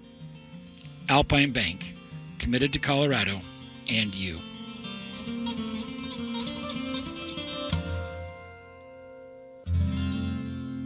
Hey guys, it's Mark Schlereth. I just made one of the best decisions of my life. I got rid of my glasses. I went to Cutarelli Vision and had refractive lens exchange, RLE. I wore glasses for distance vision, but I got to that inevitable point in life where I was always needing those reading glasses just to do about anything, and half the time I couldn't find them. Seeing menus, texting, reading my computer, or studying film, it was a struggle. But now I see the world perfectly, near and far, without any glasses, thanks to Cutarelli Vision RLE, the perfect permanent solution to spending your good active years not needing reading glasses. And here's the cherry on top. You'll never develop a cataract. Dr. Cutarelli is Colorado's most experienced with over 90,000 vision correction procedures. You can trust him to know if it's the right time for you and RLE. Schedule your free Zoom consultation at coloradorle.com. Cutarelli Vision, RLE, no readers, glasses, or contacts, or cataracts. coloradorle.com. 1-877 Cars for Kids. KARS Cars for Kids. 1-877 Cars for Kids. Donate your car today. Call 877-CARS for Kids to reach a friendly live agent. Donation is super easy, and your car can be picked up as soon as tomorrow. Call us now or go to carsforkids.org. 7 Cars for Kids. Donate your car today. Did you know you can donate real?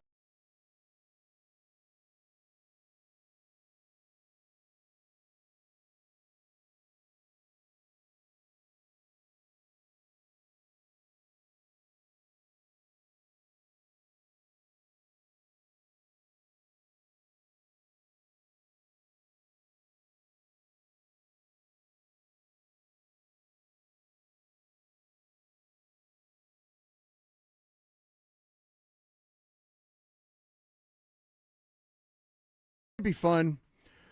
Nikola Jokic, clearly the number one all-time Denver Nugget of all time in history, unless you ask Carmelo Anthony, and then Nikola's number 2.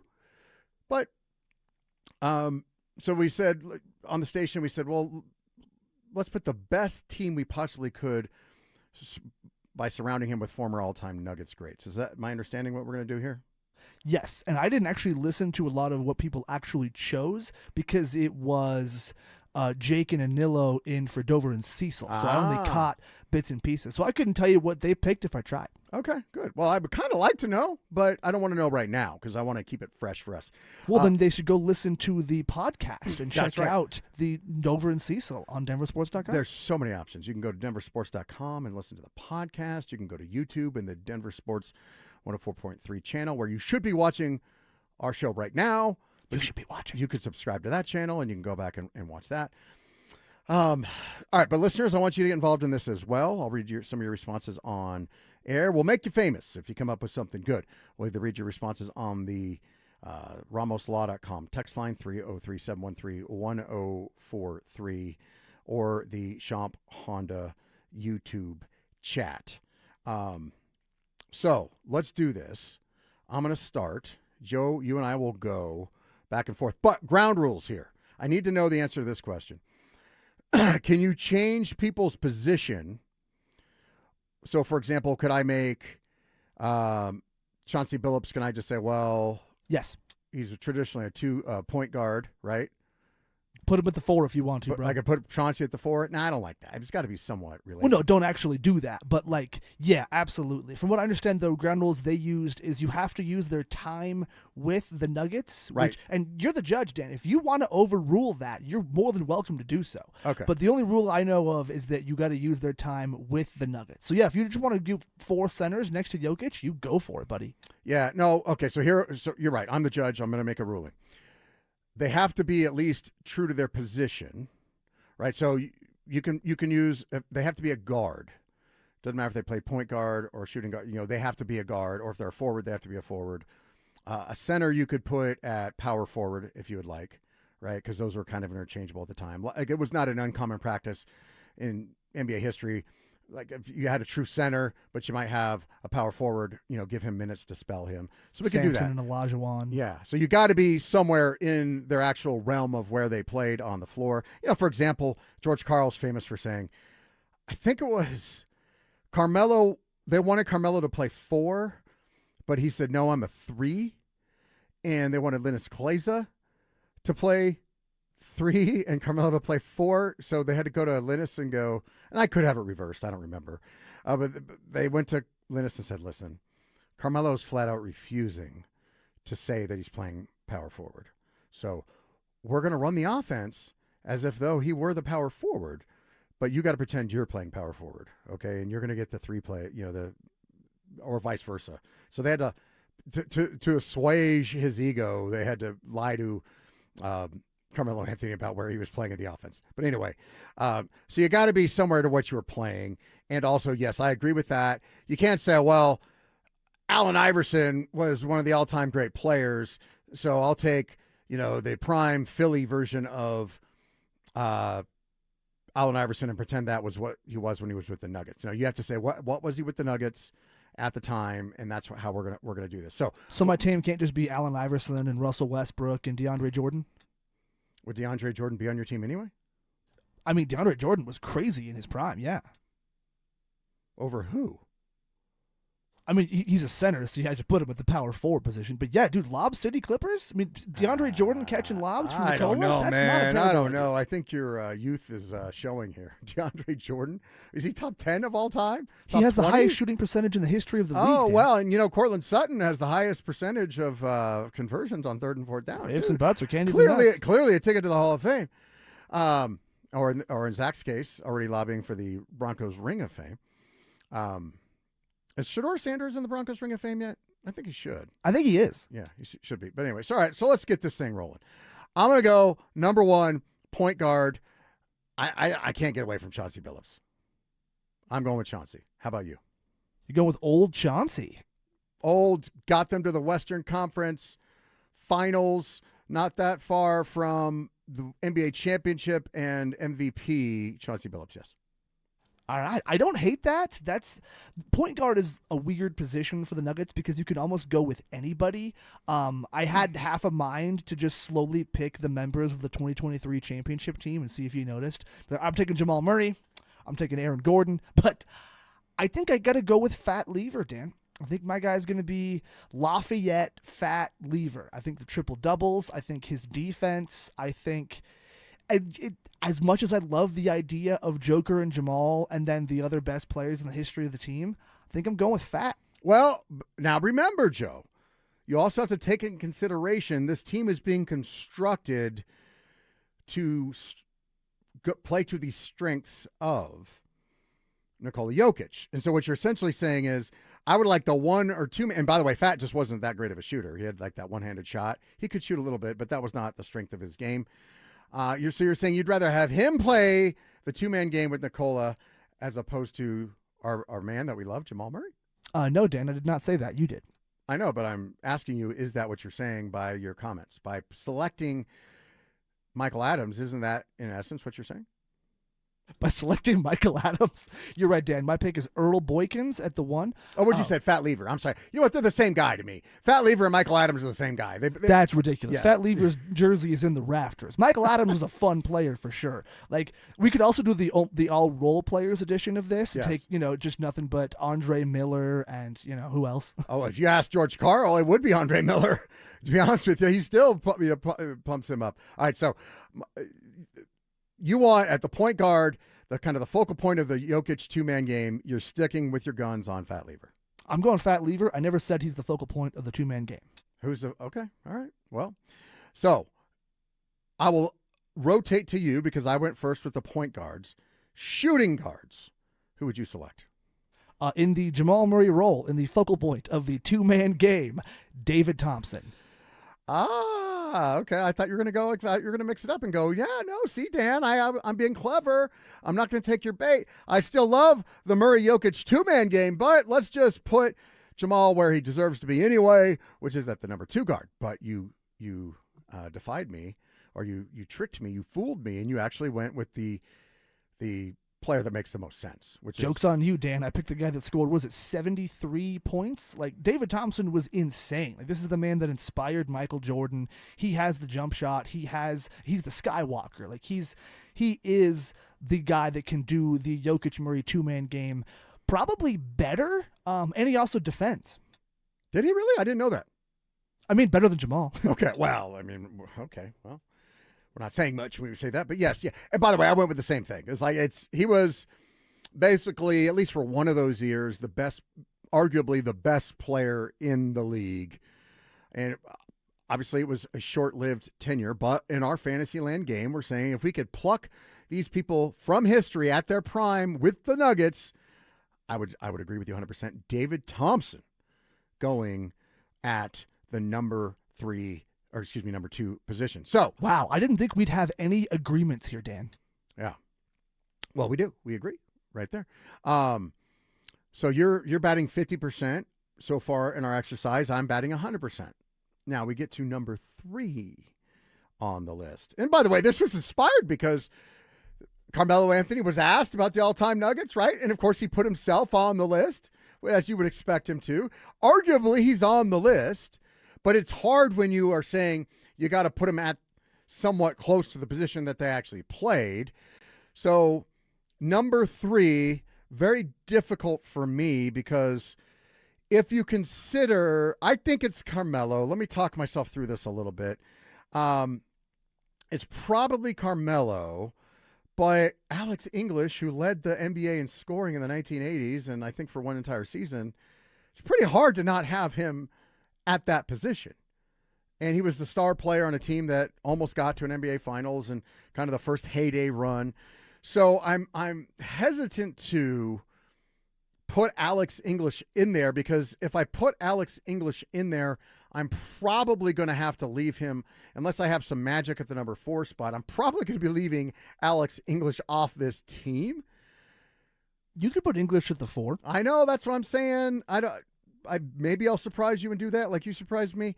But for now, even though he didn't play any defense at all, I think you got to give Carmelo the credit where credit is due. And I'm going to put Carmelo at number 3. Number 3 on the, lineup card, not number 3 best player. At the 3 position, the small forward. Yes, small forward. What about you? All right, Dan. So after all of that you just said, I'm just kind of giggling, looking down at what I wrote before the segment started. I'm going with Alex English. Alex English. Not a bad choice. Not a bad choice. All right, he is the all-time leading scorer for the Denver Nuggets, and I just feel like you can't leave him off the list. Whereas Melo, the only reason you could is defense. And also because superstar gravity. Like, right. Jokic kind of needs to be Jokic and Thompson are the guys. Yeah. Okay. I actually didn't realize he was still the all-time leading scorer. If you would have asked me, I would have assumed that Carmelo took over that role. But I guess Alex played longer, played in, kind of the Showtime era. All right. So we got 3 down. We're going to take a quick timeout, and then I guess our final pick, because we've already got our number 5 or center picked. Yeah, so, you could pick a 6-man, I guess, if you want. Yeah, let's do that too. We'll add in a 6-man as well. So Coming up next, our final pick for the power forward position, which is pretty darn tough if you think about it throughout the Denver Nuggets history. And our sixth man will continue this coming up next. They're back. Our free limited edition Training Camp 2026 t-shirts. We currently have drops at various Santiago's Mexican restaurants across the metro area. Limit one per person while supplies last. For more details and to find the location nearest you, head to DenverSports.com/shirt. We love it when you refer Jacob's Law. We're getting a lot more of you that they're not necessarily hurt in an accident, but they refer people to say you have to call Jacob's Law and 303 Law 4040. We really appreciate it when you do that. It helps our small business, stay in business, and we get to help a lot more people that way. But it was funny. We had a conversation last night, speaking of referrals and all-time Nuggets greats and history and all that stuff. I was at dinner last night, and somebody brought up the name Jeff Buzdillik. Very underrated coach. Of course, he coached at Air Force, coached at CU, and he was the head coach of the Denver Nuggets for Carmelo Anthony's first 2 seasons, I believe. Also, a satisfied Jacob's Law client. Now, of course, he's endorsed the law firm, so I'm not violating any attorney-client privilege. But actually what happened was he had a legal need. He was talking to somebody within the Nuggets organization, and they said, you know who's a lawyer? Dan Jacobs. Give Dan Jacobs a call. And he did, and things worked out marvelously for the Buzdilliks family, and he could not give me a stronger endorsement. So that's fun. We love your referrals. Please do. That's another reason we say save that number in your phone, because maybe you don't need us, but somebody you know and love needs help after being injured in an accident. It's 303-LAW-4040. That's 303-LAW-4040. T-Mobile has an exclusive bundle for customers 55 and up. I'm Sarah Bowl. Yeah, I'm Frank Bowl. A reliable network is key for us. And with T-Mobile, it's been wonderful. And going to the 55-plus plan saved us so much money. A lot. And that's important. Trying to keep costs down. The home internet's been perfect. It's fast, it's quick. The setup was so easy, it took less than 15 minutes. It was like, ta-da! If you want simplicity, coverage, reliability, you want the whole package, T-Mobile has it. Right now, T-Mobile customers 55 and up can get 2 phone lines on America's best network, plus America's fastest 5G home internet for just $30 each. $30 per month each line with autopay plus taxes and fees. Minimum age 55. Pricing for home internet rely on 2 lines of essentials. Choice 55. $35 connection charge per line required. Best mobile network and fastest 5G home internet based on analysis by Ookla of Speed Test Intelligence data 2H 2025. All rights reserved. The hot weather is here. Stoke here from my team, ROX Rocks Heating and Air. Has another company told you that you need a new air conditioner? Time to throw in the challenge flag. Rocks Heating and Air offers no obligation, free second opinions. They have amazing financing options and incredible rebates too, only from the best. ROX Rocks Heating and Air. Now play that jingle. HVAC service, installation, repair. ROX Rocks Heating and Air. For 90 years, Belco Credit Union has proudly called Colorado home. That's thanks to all our members who have helped us grow alongside our beautiful state. To celebrate our anniversary, Belco is offering a special low fixed rate on a new home equity choice line advance. If you've been waiting to start a new home renovation project, now's the perfect time. Go to belco.org/90 years to see full offer details. Equal housing opportunity lender. Membership eligibility required. All loans subject to approval. Belco, banking for everyone. Hey guys, Mark Schlereth here from my friends at Xfinity. Usually when something sounds way too good to be true, it is. Imagine someone says you can cut your mobile bill in half. Sounds like a fantasy, but with Xfinity Mobile, it's a real deal. Because when you have Xfinity Internet, you can cut your mobile bill in half. Plus, try Xfinity Mobile free for a year, no commitment. That's a lot of streaming, sharing, scrolling, and whatever else you can do with your phone, all for half the price and none of the commitment. What that means, you'll save big over Verizon, AT&T, and T-Mobile. Now all you have to do is think about how you'll spend all that extra money. Call 1-800-XFINITY, go to XfinityMobile.com, or visit a local Xfinity store to switch today. Xfinity. Imagine that. Restrictions apply. Savings compare one line of Xfinity Mobile Select to comparable plans from T-Mobile, Verizon, AT&T as of 3/24/26. Taxes and fees extra. $30 monthly discount limited to new mobile customers only. After 12 months, regular rates apply.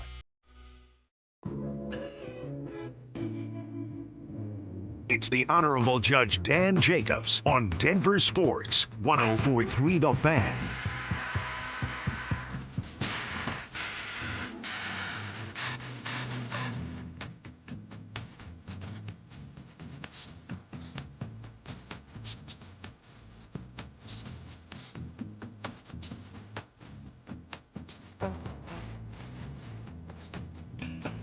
All right.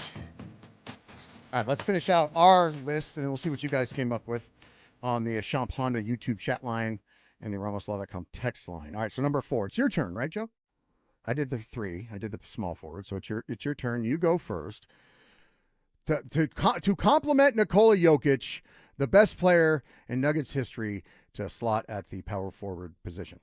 Well, Dan, I told you during the break that I think we have the same guy, and I'm saying that because you asked me if we can move players to different positions, and then you proceeded to not move anybody to any other positions. Mm-hmm. So my theory is you and I have both chosen Mount Dikembe Mutombo as the 4 next to Nikola Jokic. The defense, leading the league in shot blocking, and Jokic will actually make him a better offensive player. Imagine a lob threat of Dikembe with Jokic. Horrifying. So we're going with Mutombo.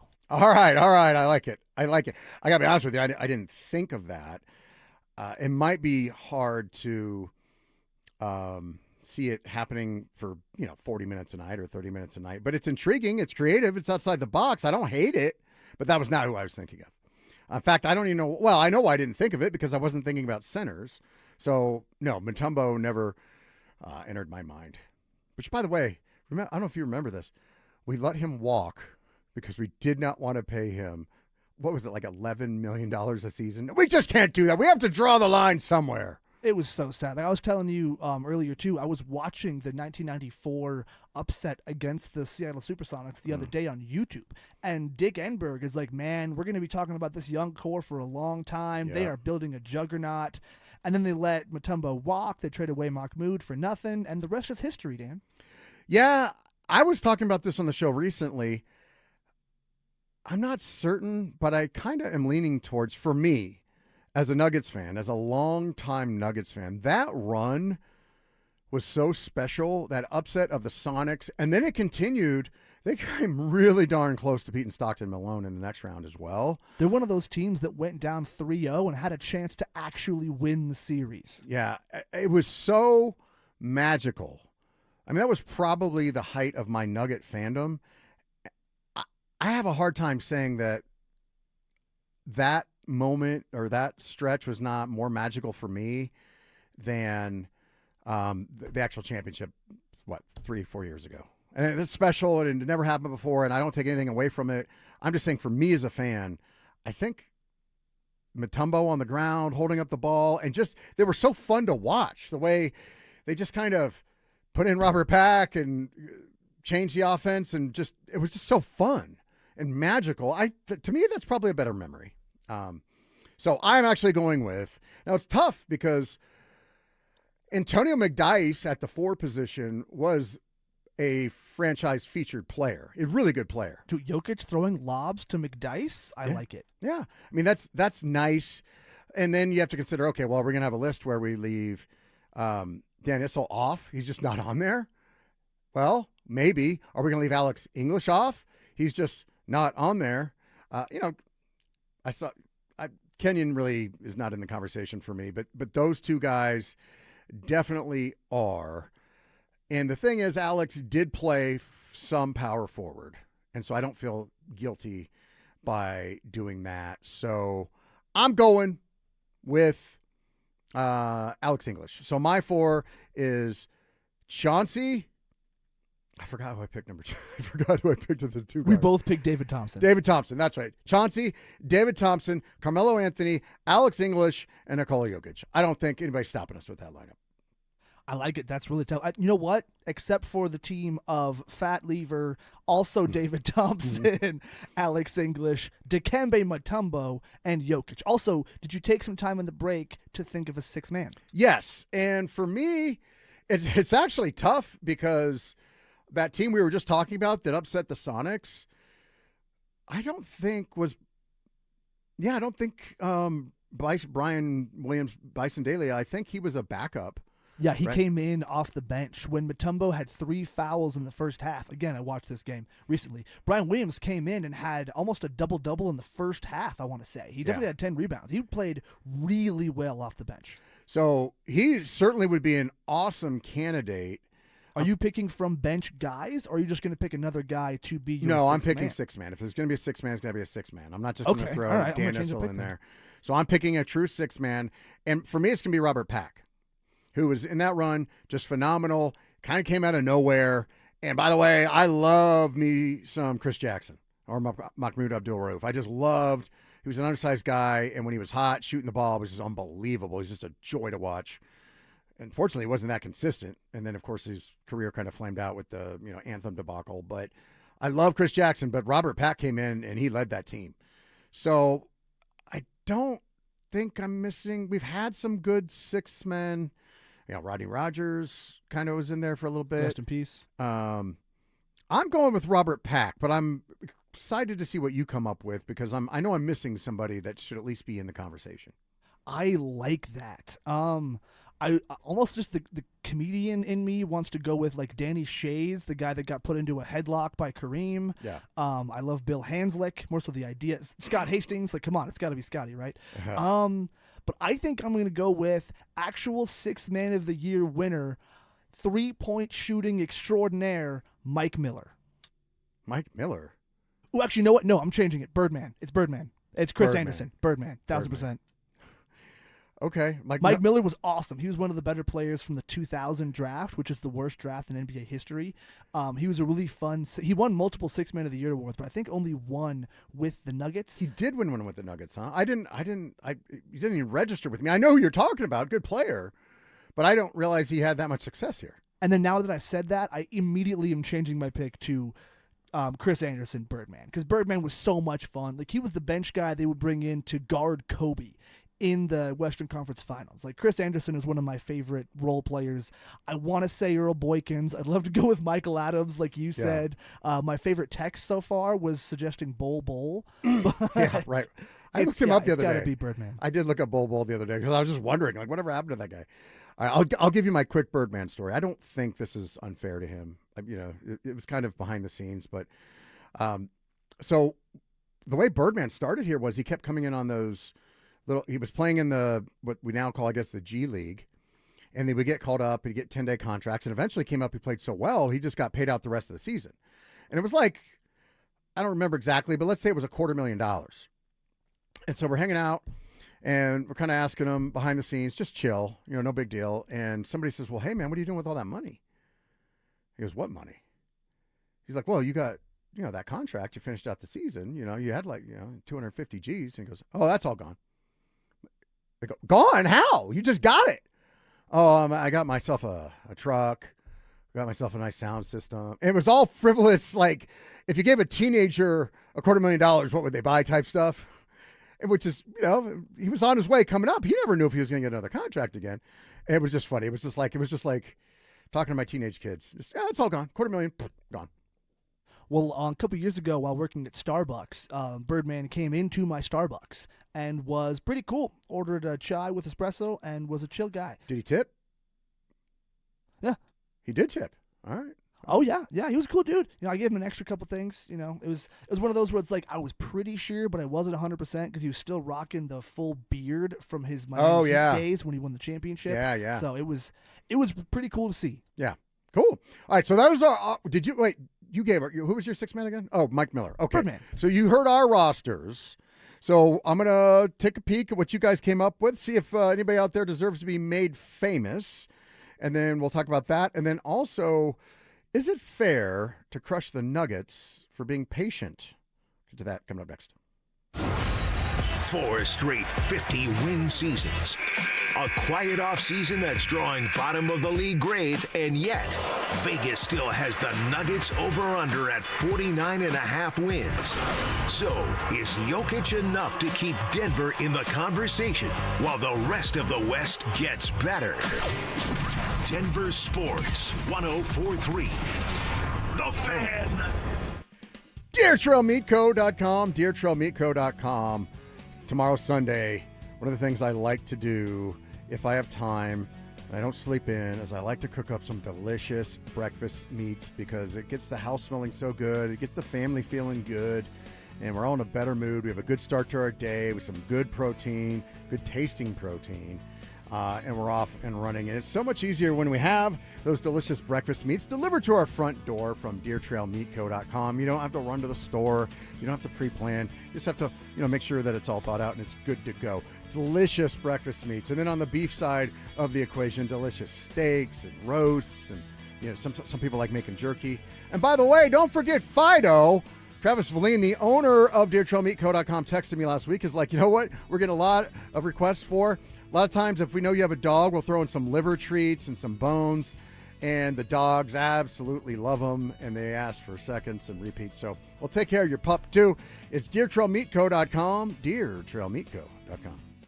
Hey guys, it's Mark Schlereth. I just made one of the best decisions of my life. I got rid of my glasses. I went to Cutarelli Vision and had refractive lens exchange, RLE. I wore glasses for distance vision, but I got to that inevitable point in life where I was always needing those reading glasses just to do about anything, and half the time I couldn't find them. Seeing menus, texting, reading my computer, or studying film, it was a struggle. But now I see the world perfectly, near and far, without any glasses, thanks to Cutarelli Vision RLE, the perfect permanent solution to spending your good active years not needing reading glasses. And here's the cherry on top. You'll never develop a cataract. Dr. Cutarelli is Colorado's most experienced with over 90,000 vision correction procedures. You can trust him to know if it's the right time for you and RLE. Schedule your free Zoom consultation at ColoradoRLE.com. Cutarelli Vision, RLE, no readers, glasses, or contacts, or cataracts. ColoradoRLE.com. We wouldn't be celebrating America 250 if it wasn't for a strong foundation set by the framers. Hamilton built America's financial foundation on sound money, later embodied by the gold standard. But we abandoned that discipline in 1971 and have seen inflation erode the dollar's value. What's the foundation of your savings? Is it gold or something that can be devalued? Hi, it's Dr. Ron Paul, and I encourage you to speak with my friends at Birch Gold Group about diversifying an existing IRA or 401k into a tax-sheltered IRA in gold. Learn more by requesting a free info kit on gold IRAs. Just text the word SECURE to the number 989898. Let Birch Gold help you build your foundation with gold. Text the word SECURE to the number 989898. Text SECURE to 989898. Jane is a small business owner. That's right. And tell them what that's like, Jane. Yeah, well, it's like a roller coaster with a lot of ups and downs, and some days things can feel like they're flying off the rails. Yep, it's a lot. But the Total Solutions Advantage only from Comcast Business can help you manage it all. With the largest, fastest fiber-powered network designed for 100% reliability with business internet and wireless connect. Plus gig speeds with security and equipment included. All with a 5-year price lock. Nice. So everything stays on track. Exactly. The Total Solutions Advantage. Get started for just $60 a month for 12 months when you add wireless connect to a qualifying internet package. No one does business like Comcast Business. Limited time offer. Restrictions apply. New customers only. 1-year agreement, paperless billing, and automatic payments with bank account required.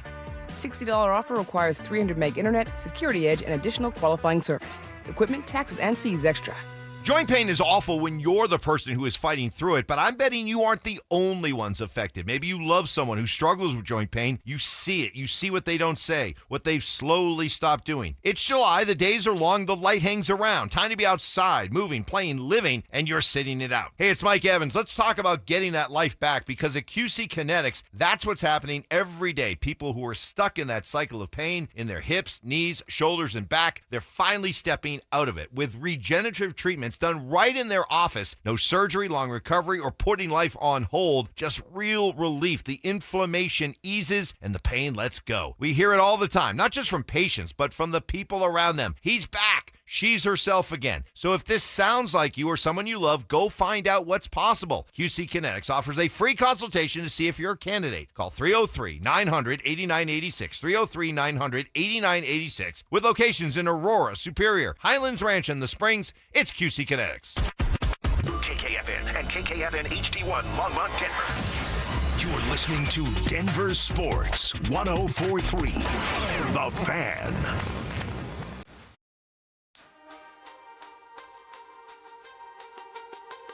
Denver Sports 104.3 The Fan presents the Honorable Judge Dan Jacobs.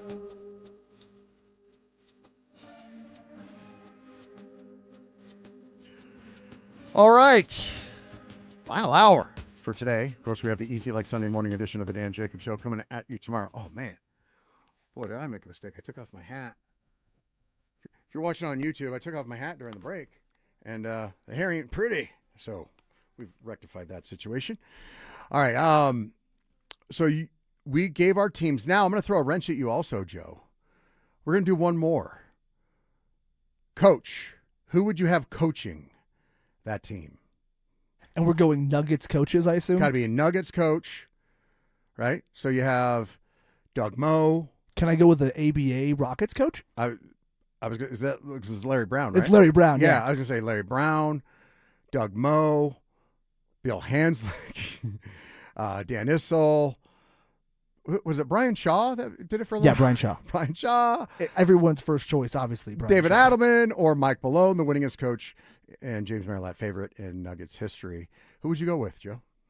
For me, it's between Malone, Doug Moe, and Larry Brown. Larry Brown was such a great defensive coach, so that'll help the team in general. He also coached Mutombo with the 76ers, and he's also the coach of the 2004 Pistons. Really, really good coach. If I'd had Chauncey Billups, I'd be even better. I'd have two guys that he coached. I think I'd go with Doug Moe, though. The run and gun, the just free-flowing, constant passing, the beautiful game. Not a lot of actual plays called, but I love me some Doug Moe, Dan. All right, Doug Moe. See, that's what I was leaning towards, but you kind of talked me out of it because I knew about Larry Brown. And Larry Brown's like top 5 or 10 coach of all time. He's really good. He's so good. Like, why would I want him coaching? Why would I not want him coaching the team? So I think I have to go with Larry Brown. Although it would be young Larry Brown. He wasn't prime Larry Brown. That's true. Prime Larry Brown in his 60s in 2004. 70s or whatever, yeah. So, yeah, I'm going to go with Larry Brown. All right, Doug Moe versus Larry Brown. Let's go, Dan. All right, let's go out to the text line. I like this one. Whenever Dan Jacobs hears someone else's opinion or take, see DeAndre Jordan, he acts like it's the most ludicrous thing he's ever heard. Well, I was just taken aback. I was surprised. When I think of all-time greats, I don't think of DeAndre Jordan. I'm sorry. I don't know. I didn't mean to make you feel bad, Joe, if your feelings were hurt or this texter's feelings were hurt. Yeah, DeAndre Jordan, I'm sure he had some nice stuff going on. I don't know. But yeah, fair point. Somebody likes Chris Jackson, but didn't give their whole team. Alex English all the way, like 19,000 of us used to cheer after Carmelo Anthony was traded. Who needs Melo? That's from Bob in San Antonio. Yeah. Somebody wants Kenneth Fareed as his 7th man. That's from Gerardo. Yeah, if we were allowing starters for our 6th and 7th man team, then I think guys like Kenneth Fareed, I mentioned to Dan in the break, Kiki Vandeweghe would have been funny. I probably should have put Carmelo on my team somewhere, but I didn't. Yeah, it's tough. I mean, I left Dan Issel off my team, right? So did I. It's tough. Somebody does ask, what about J.R. Smith? Nice. J.R. Smith didn't do a whole lot here. As a 6th man, that would be kind of a good hack because he was the 6th man behind Iverson because Iverson was so good at the shooting guard position, you couldn't start both of them. But after that, he was one of those average starters. Like J.R. Smith is kind of the shorter version of Michael Porter Jr., the guy that loved every single shot that he ever took. I think he just put his shirt back on last week, Dan, from winning the championship in Cleveland. Yeah. I think, if I'm remembering this right, so when I left for law school, they were very nice. Irvin Joe did like a farewell tour, like a Kareem Abdul-Jabbar style farewell tour. And that was right kind of in the heyday of J.R. Smith kind of blowing up around here. But it was weird because he just shot everything, right? And so some nights he would get hot. And he's a tremendously talented player. And yeah, he'd have big nights. But he would also do boneheaded things that you just drove you crazy. And so I was hosting with Irvin Joe. It was Irvin Joe and Dan at the time or whatever. And we had, George Karl on just kind of say goodbye. And I asked George, I said, I saw JR last night. What do you think? I get the feeling that coaching a guy like that drives you absolutely crazy. I mean, he scores a lot of points, and some nights he can get really hot, and he also kills you. Because I think last night, like, he had a really big game, but he just made it was like a almost half-court three-point attempt, and that was really ill-advised and really may have cost him the game or whatever. And so what did I care? Like, I'm leaving. So I just go ahead and ask the question that we all know, right, that we want him to answer, which is, does J.R. Smith drive you friggin' crazy as a coach? And to George's credit, he was diplomatic about it, but he basically said, yeah. Oh, yeah. Yeah, drives you crazy. You know, that thing. So that's the kind of player JR was, though. I feel like if you asked any of his coaches, they would all say the same thing, but they would also say that they loved him. Yeah. Yeah. So on the coach, we settled on that. I'm going with Larry Brown. You're going with Doug Moe. So that's good. So there's our team there. Somebody else says Michael Malone is the coach. All right. I really liked your joke that you made. It's almost like a fun idea to do this again another time, is the George Karl coached version of this team, which is nothing but role players and no superstars whatsoever. Yeah. Well, it's funny, but it's true, right? Like, am I remembering this right? When they traded Carmelo, they played like till the trade deadline with Carmelo, right?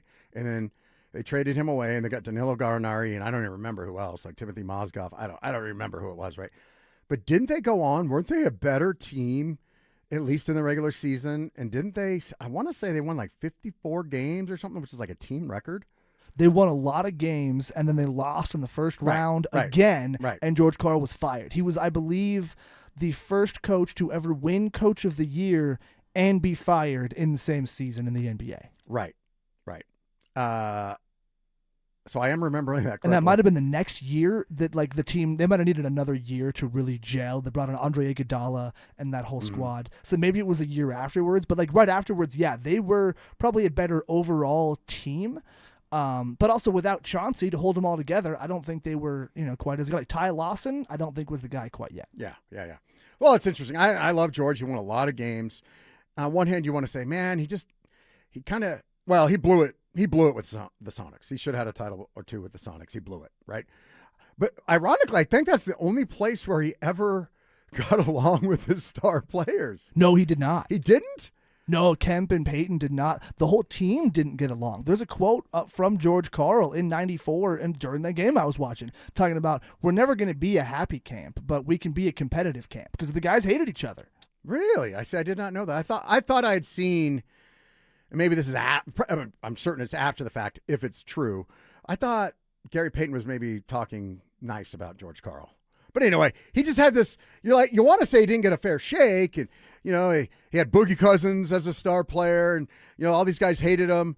But for some reason, he was able to win a lot of games with his players hating him, not all of his players, but his star players hating him.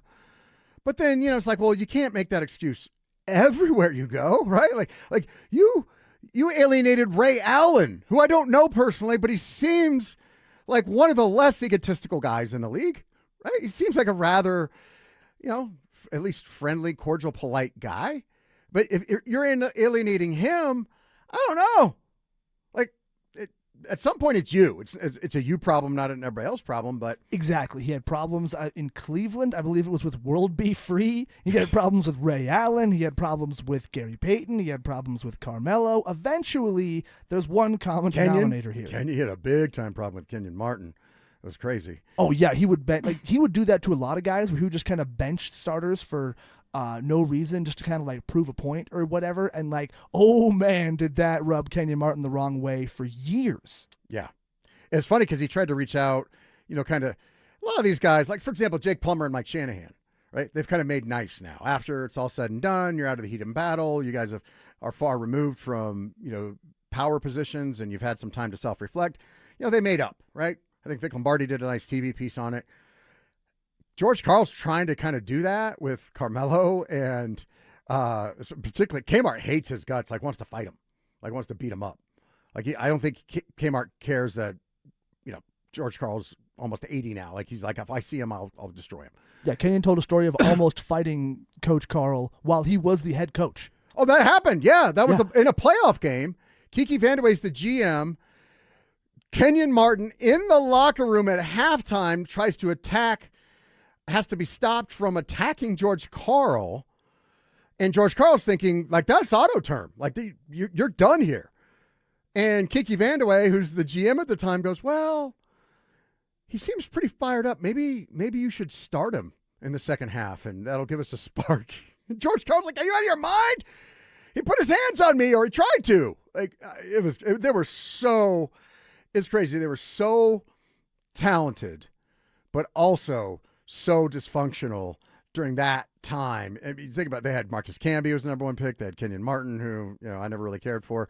But you had Carmelo, Allen Iverson, you had Chauncey in there for a little while, and you had some other guys. And they won a lot of regular season games, and they had George Karl as a coach. But, man, they could not figure it out. That's for certain. It felt like they never had a complete team also, except for maybe at the very end in 2009 when they went to the conference finals with Chauncey. And Chauncey, JR, Melo, Kmart, and Nene, I believe. That was probably the most complete team that they ever had. Because I remember the Melo Iverson years, they never had a point guard. Yeah. And before they got Iverson, they never had another scorer besides Melo. And, like, it was always something. And, like, man, it's one of those teams I think about a lot of, like, the what ifs, It's a team I'd like to rebuild in the video game 2K a lot. Yes. On the text line, I'm going by memory, but I remember a time when English, Issel, and Kiki Vandeweghe under Doug Moe's watch were 1, 2, and 3 in the NBA in scoring. Fun team to watch. Funny thing about Vandeweghe, I was at the Rambler Ranch, that car museum out in Elizabeth, with Derek from Parallax Auto, like last year. There's a big full-size cutout of Kiki Vandeweghe's mom, who was, I might be screwing this up, but she was like Miss America or Miss Universe or something like that. I'm like, I had no idea. Kiki Vandeweghe's mom. All right, I want to, we're not going to replay the whole conversation, but keeping on this Nuggets theme, for those of you that missed it, I gave James, a little bit of hard time. I think he's being a little hard on Nikola Jokic, and we keep talking about how are the Nuggets going to move forward, and is it smart to throw bad money at a bad team? And so, as always, James is great. I want to bring you a little bit of that conversation right now. Because James, what you've basically been saying is you've been very harsh on Nikola Jokic for spending his time with his family and in his home country and doing the things that he enjoys to do in the off season. You think he should be here, waving pom-poms and trying to actively recruit LeBron James. It's on him. If you're the best player in the world, do you have to embarrass yourself like that to get LeBron to come here? Because I know that's what you're advocating for.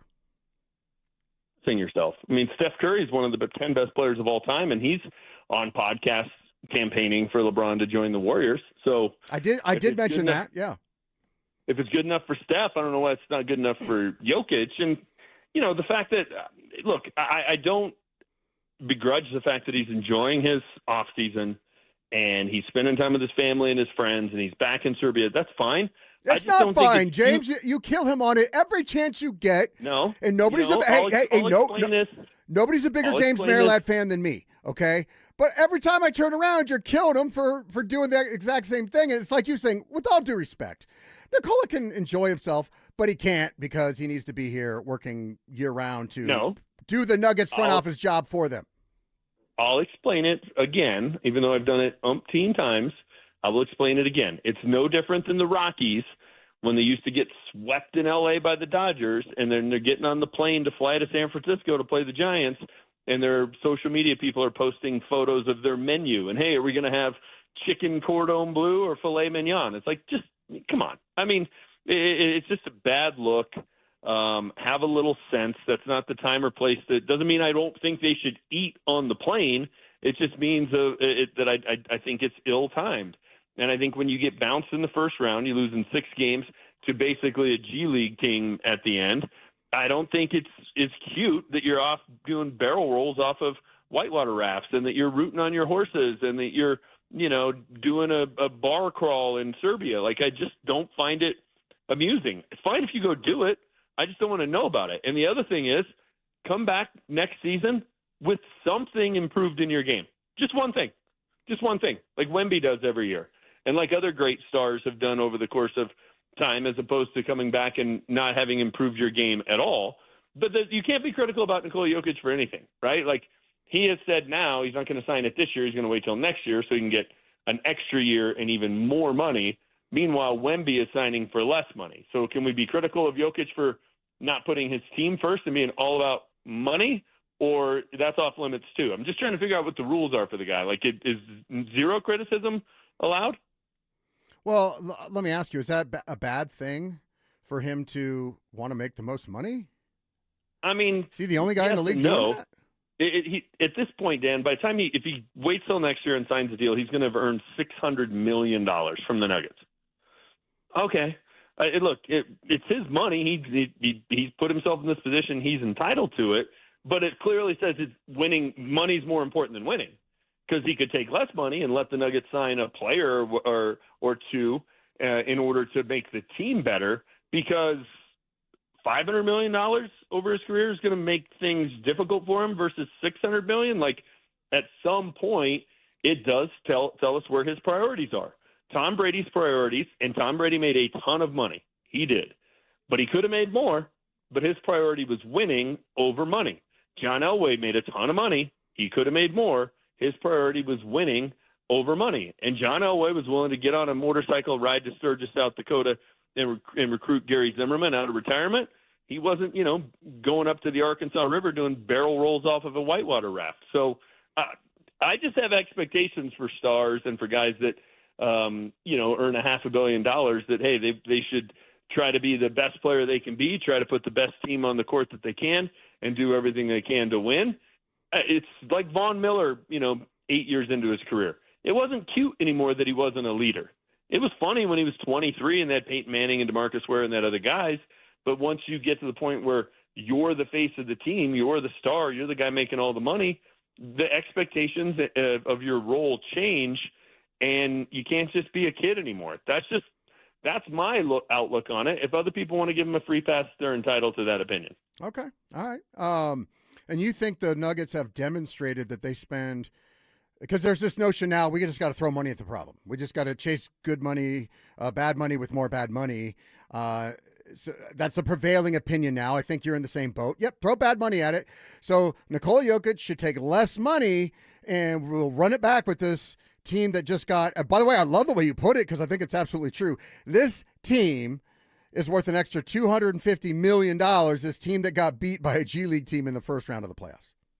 Well, I'm not saying it is. I'm saying that's better than the alternative. Well, I'm asking the alternative. No, I'm asking. What's the alternative, Dan? The alternative is you trade everybody away, strip it away, and it's Jokic and a bunch of G Leaguers. No, it's you trade two players away. But the reality is, with the math, you get rid of two players.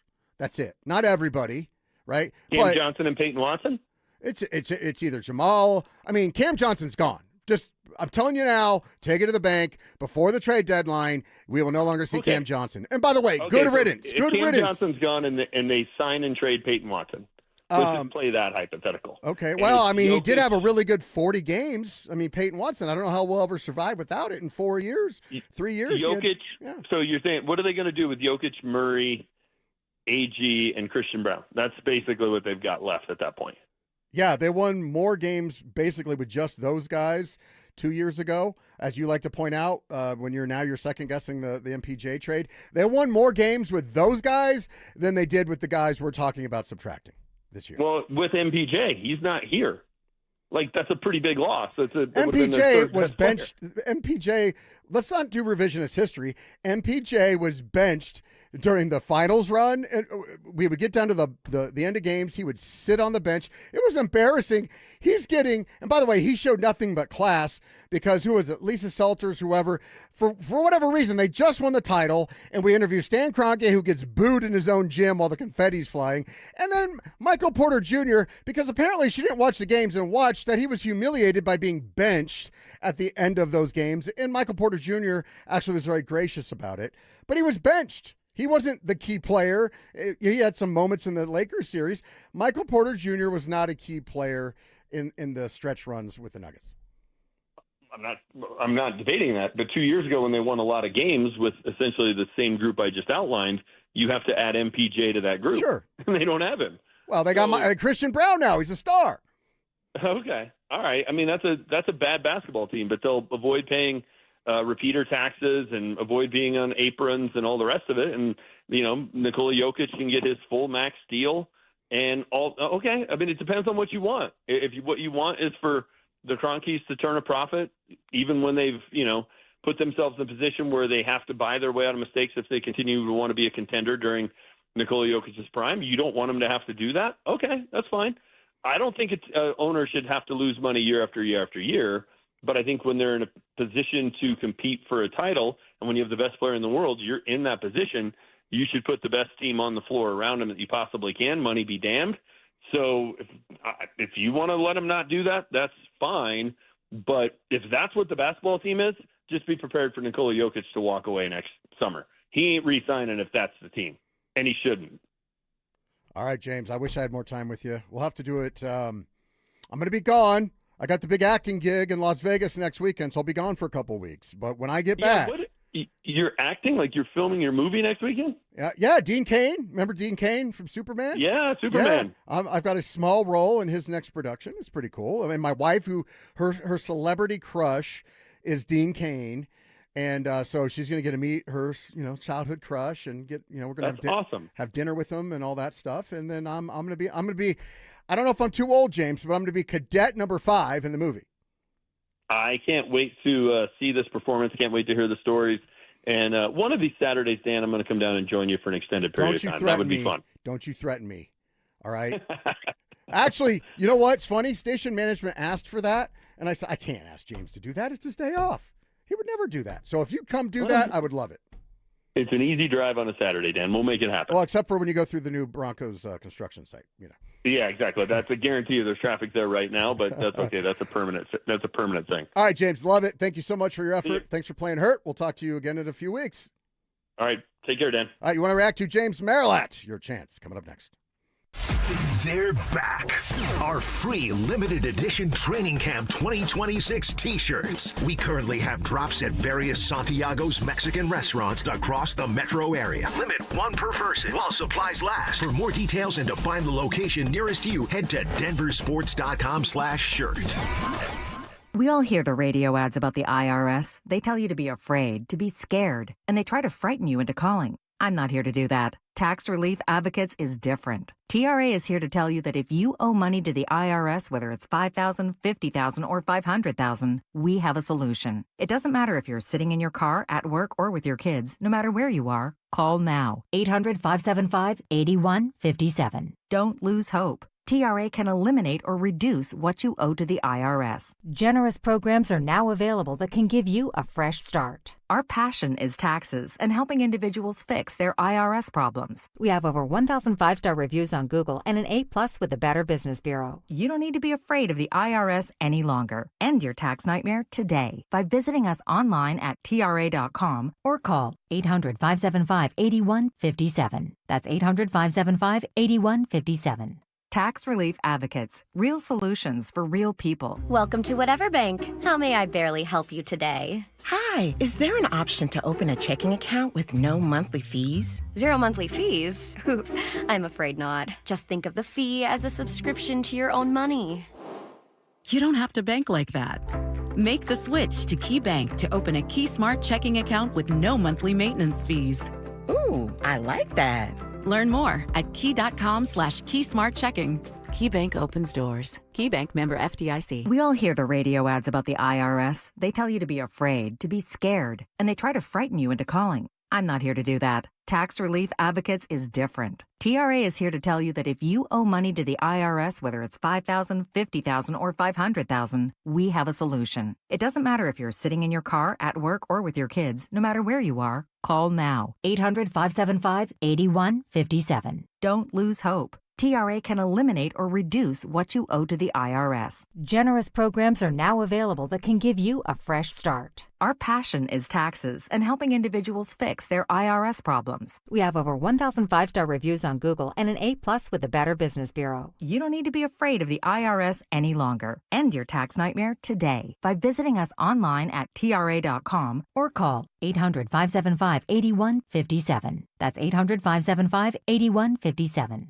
Tax Relief Advocates. Real solutions for real people. All right, Broncos country, listen up. Philip Lindsay here. And for stress-free summer travel, I chose Hermes Worldwide. Forget the airport chaos. Hermes Worldwide offers comfortable, reliable transportation for your airport transfers and more. They're dependable, they're professional, so you can focus on your vacation. Make your summer travel easy. Give them a call today at 303-577-7600, or you can visit them online at ridehermes.com/DenverSports. Again, that's ridehermes.com/DenverSports to book your next ride today.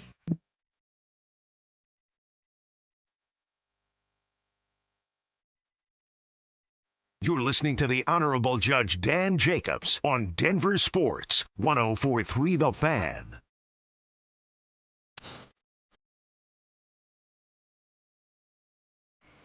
All right.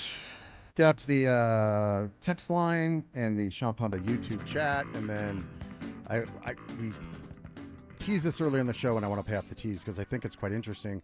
It didn't pop into my head until Joe said something, so I want to get to another point on the Nuggets. But as you know, flattery will get you everywhere on this show. It says on the RamosLaw.com text line, we need James, Dan, and Scrappy Will show. I'm all for it. I'm all for it. In fact, this week I was talking to, I can't use names, of course. You know, the names are going to be changed to protect the innocent. But I was talking to some local celebrity, big-time broadcaster type. I said, you know what would be a good show? You and James. Have you ever done a show with James? And I said, well, yes, but the problem was because they gave us like 3 or 4, I think it was like 3 days in a row to do a show together in the midday just for fill-in. It was never like a trial run or anything. It was just like, hey, this would be fun. And I was really excited.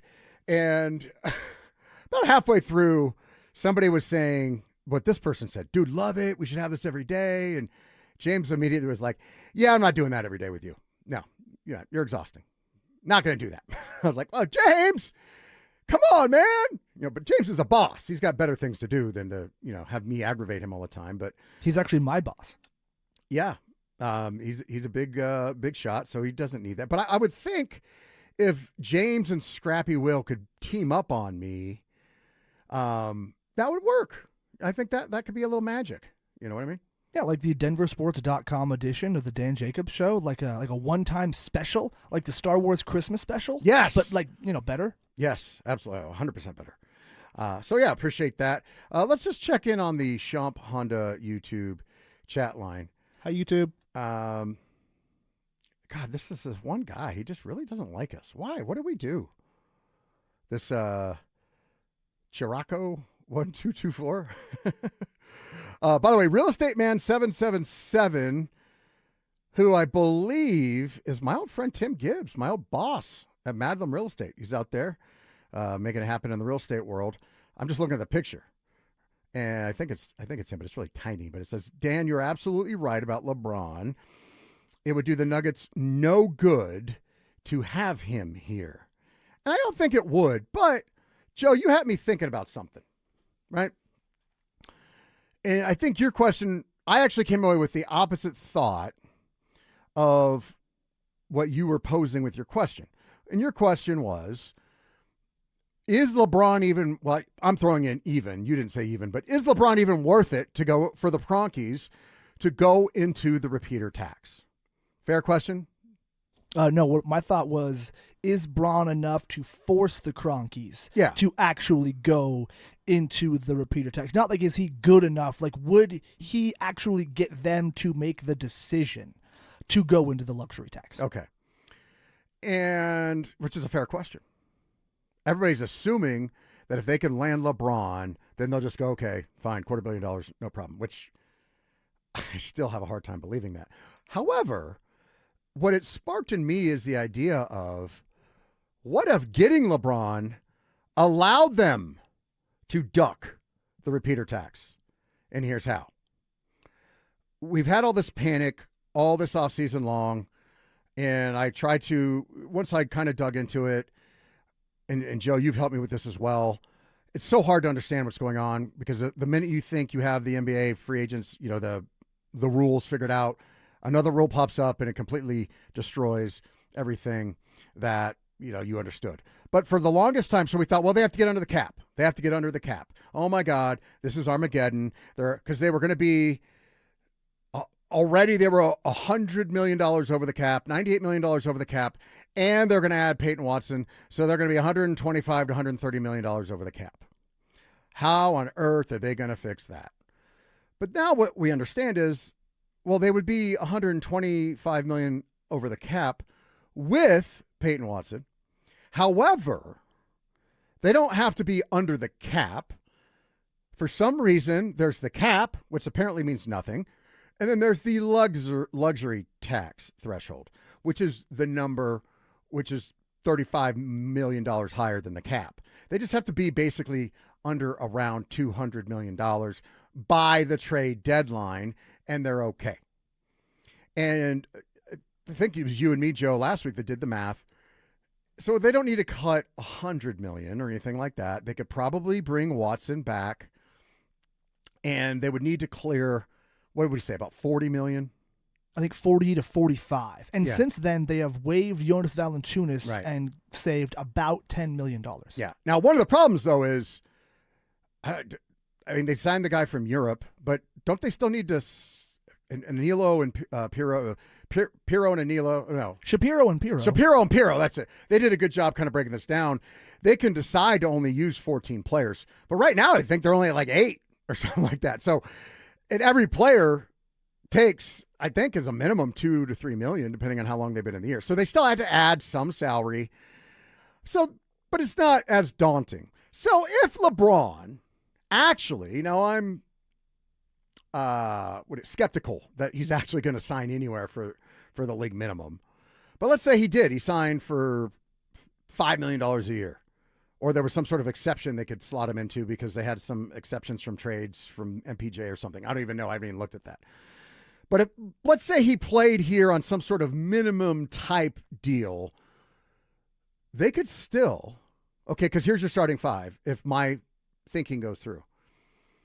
All right, Dikembe Mutombo. Right, Dikembe's coming out. He's playing 2. Well, rest in peace. But, okay, so you've got Jamal at 1, LeBron at 2, Christian at 3, Payton at 4, Nicole at 5. I would switch LeBron and Christian, but that's about it. Okay. So you'd make Christian a 2-guard. Okay. Yeah, that's fine. what he is now. Okay. It's like Brandon Stokely said a little while back.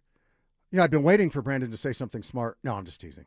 No, but he did. He said something really smart. He said, it's basically a positionless league now, right? And it's not 100% that way, but it's very close. It doesn't matter as much. No, you're going to have Joker, Jamal, and 3 other people. Right, essentially.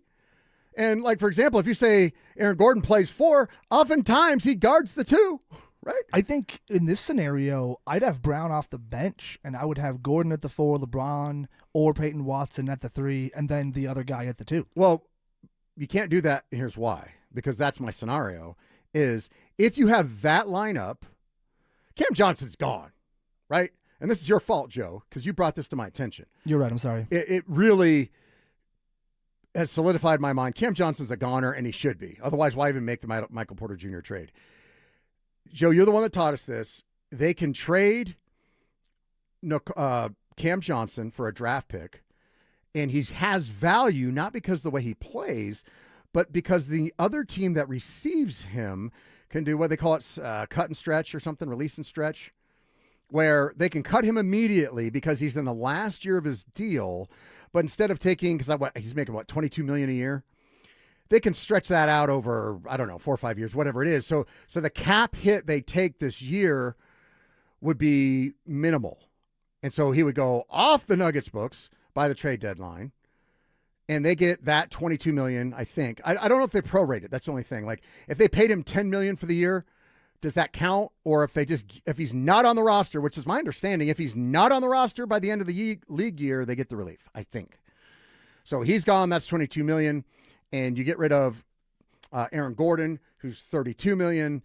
That's $54 million gone. If you find a way to also similarly, which is hard, but if you could just trade Aaron Gordon for draft picks and minimal return salary, you're fine.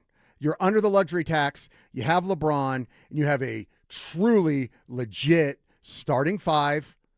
And then you're not that deep, but you have, if you bring back, is Bruce E.B. coming back or what? So far, no. I mean, he's just out there. I mean, he could, right? Technically, yeah, but at this point, they're doing so much to save money that, like, that's one of those acquisitions I feel like that will happen at the very last moment. Yeah, because he's going to come, in this theory, if he comes back, it's just like this past year, minimum, league minimum. Like, if you can have Bruce Brown for league minimum or somebody else at league minimum, why wouldn't you want Bruce Brown? Unless you just think he's washed, right? I don't know. Is Russell Westbrook even playing anywhere? I don't like Russell Westbrook, but, guys like that, you fill out the roster. Let's get both Westbrook and Bruce Brown, Dan. Bol, I'm sure is available, right? Just get them all back here. So they're going to have to fill out the roster, but, Joe, I was just going off the top of my head, but I think you can have a starting lineup of Jamal Murray, Christian Brown, LeBron James, Peyton Watson, and Nikola Jokic, and get under the repeater tax. Am I right? Yeah, if you get rid of Gordon and Cam Johnson in this scenario, yeah. I got to be honest with you. I don't see a scenario where those guys aren't gone anyway. So might as well have LeBron. Not that I want him, but popular thinking is, well, we got to have LeBron. LeBron would probably make it easier because I know Phil was talking about this week and guys are talking about it's a valid point, but it's countered by the fact that the Cronkies do not care. But what people are bringing up is, because Zach mentioned what I had already mentioned, which was everybody's panicking right now because it doesn't look like they've done anything. Well, one of the reasons they might not be doing anything is because they're not getting value right now because everybody knows they're desperate.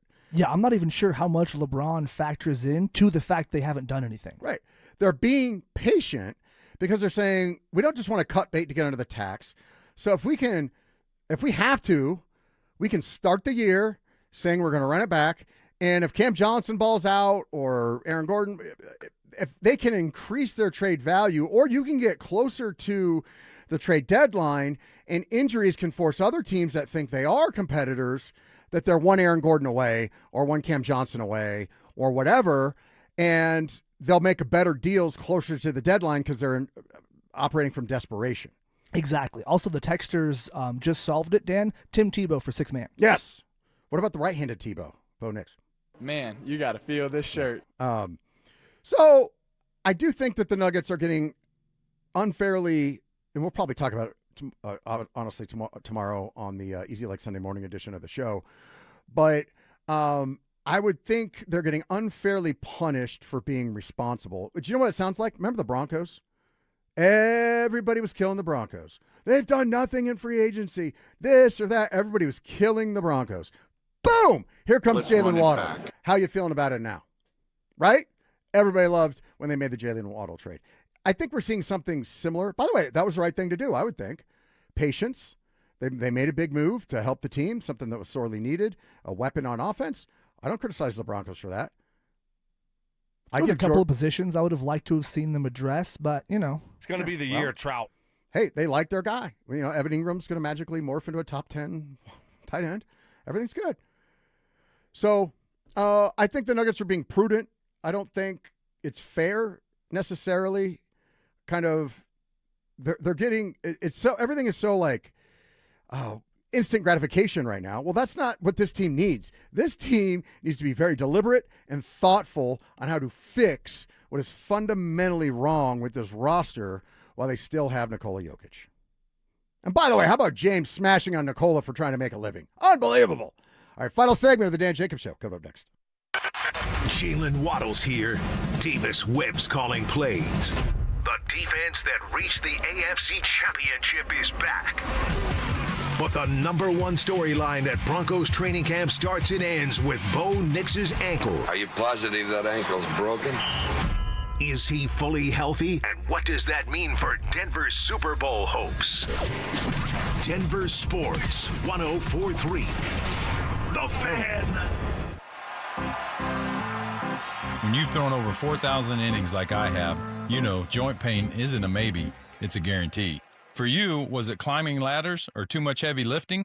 Hey, we're all in the same boat. But surgery, that was never my answer. Baseball legend Roger Clemens knows there's a better way. That's QC Kinetics regenerative treatments that help your body heal itself. No scalpels, no fake fixes, just real relief. What I love about QC Kinetics, these are the most respected medical pros in the country that specialize in non-surgical therapies to get you moving again. Don't mask the pain, fix it. Call QC Kinetics now for a free consultation. I trusted QC Kinetics. You should too.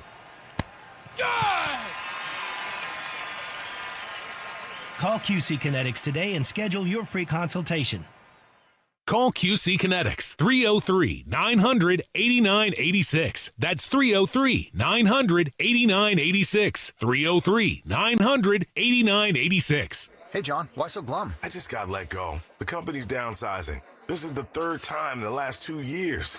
I'm done with this. Have you thought about My Computer Career? I've heard they can train you for a career in IT in just a few months, including cybersecurity and the basics of AI. And you don't need prior training or experience. Now that's a recession-resistant career. Wow, thanks. I'll check them out. Go to mycomputercareer.edu and take the free career evaluation. Mycomputercareer.edu, an Elite CompTIA certification partner. Financial aid is available to those who qualify, including VA benefits.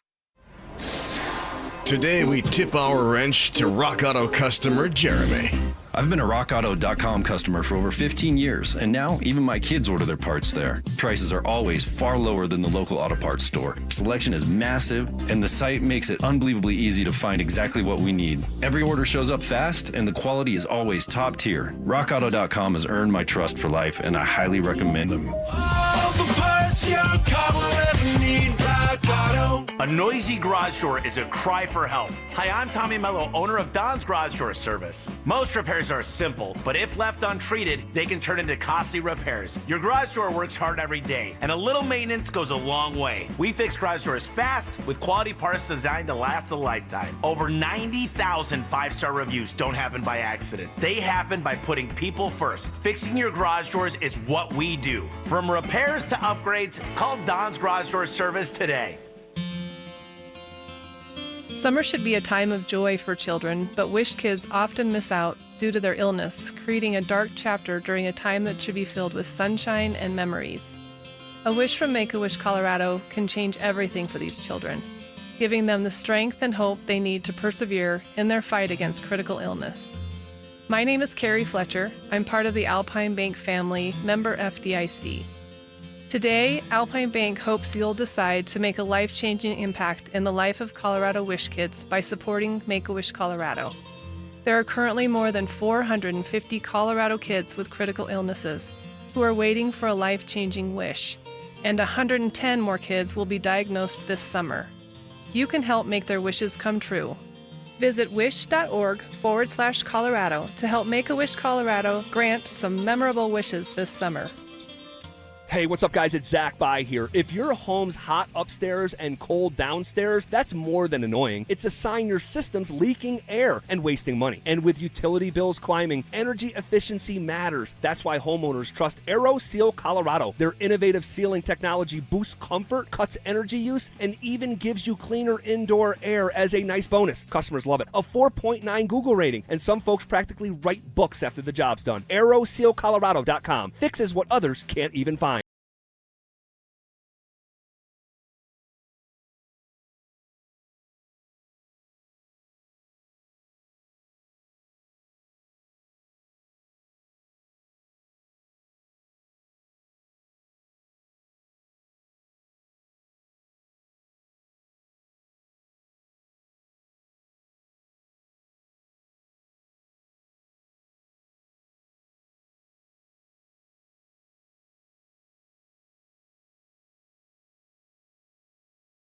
It's DeLorean Day. So the largest collection of DeLoreans in the state of Colorado, and I never get to go because I'm always slaving over a hot microphone. And by the time, because it's going from noon to 3, by the time I drive from here to there, it would be over. But if you guys are in the area listening on KARS up there, then shoot on over, get some good pizza, see some. If you've never seen a bunch of DeLoreans in real life, dude, it is awesome. You're like, wow, I can't believe this. So you might want to go ahead and get on over there. Somebody said on the Champ Honda YouTube chat, at that one guy, J139, it's funny because if the Nuggets, Avalanche, or Broncos don't win every year, it's an utmost disaster from everyone. I mean, geez, batting 1,000% is so easy, right? The problem is you have to strike while the iron's hot. I don't think anybody's arguing that the Broncos have to win it every single year, but they have been falling far below expectations for the last decade, and now they're back on the rise, and they had a great year last year. I don't think anybody's complaining about them going 15-4 and we're back, being one injury away from the Super Bowl. The bar has risen. Who Nix is the fix? But there's also the other side of this coin where so many people say all the Cronkies do is win. And they have 4 championships in like 83 attempts or something like that. So that's not winning every year. Asking for like 6 championships in 100 years worth of seasons, I don't know if that's terrible or not. But we're not asking every year. But the problem is you do expect, even though winning championships is hard, you do expect to win more championships when you're in the championship window, meaning like the Avs and Nuggets had been. Nuggets have the best player in the game, plus they have Jamal Murray and a bunch of other talented guys. They won a championship. Most teams that have dominant players like that do win more than one championship. The Nuggets have not done that. And it's even worse for the Avalanche because the Avalanche are way more talented even than I think the Nuggets are, and they've got one. They have maybe, when it's all said and done, the best defenseman in the history of the sport. And even guys that don't like the Avalanche, like my hockey buddy who hates the Avalanche, has conceded that for a long stretch here, Nate McKinnon's been the best player in hockey. And then they're deep. Like they've had so many great players. So yeah, you expect them to win more than one cup. You don't have to win it every year. You don't have to bet 1,000, but 2 or 3% when you have all-time great players.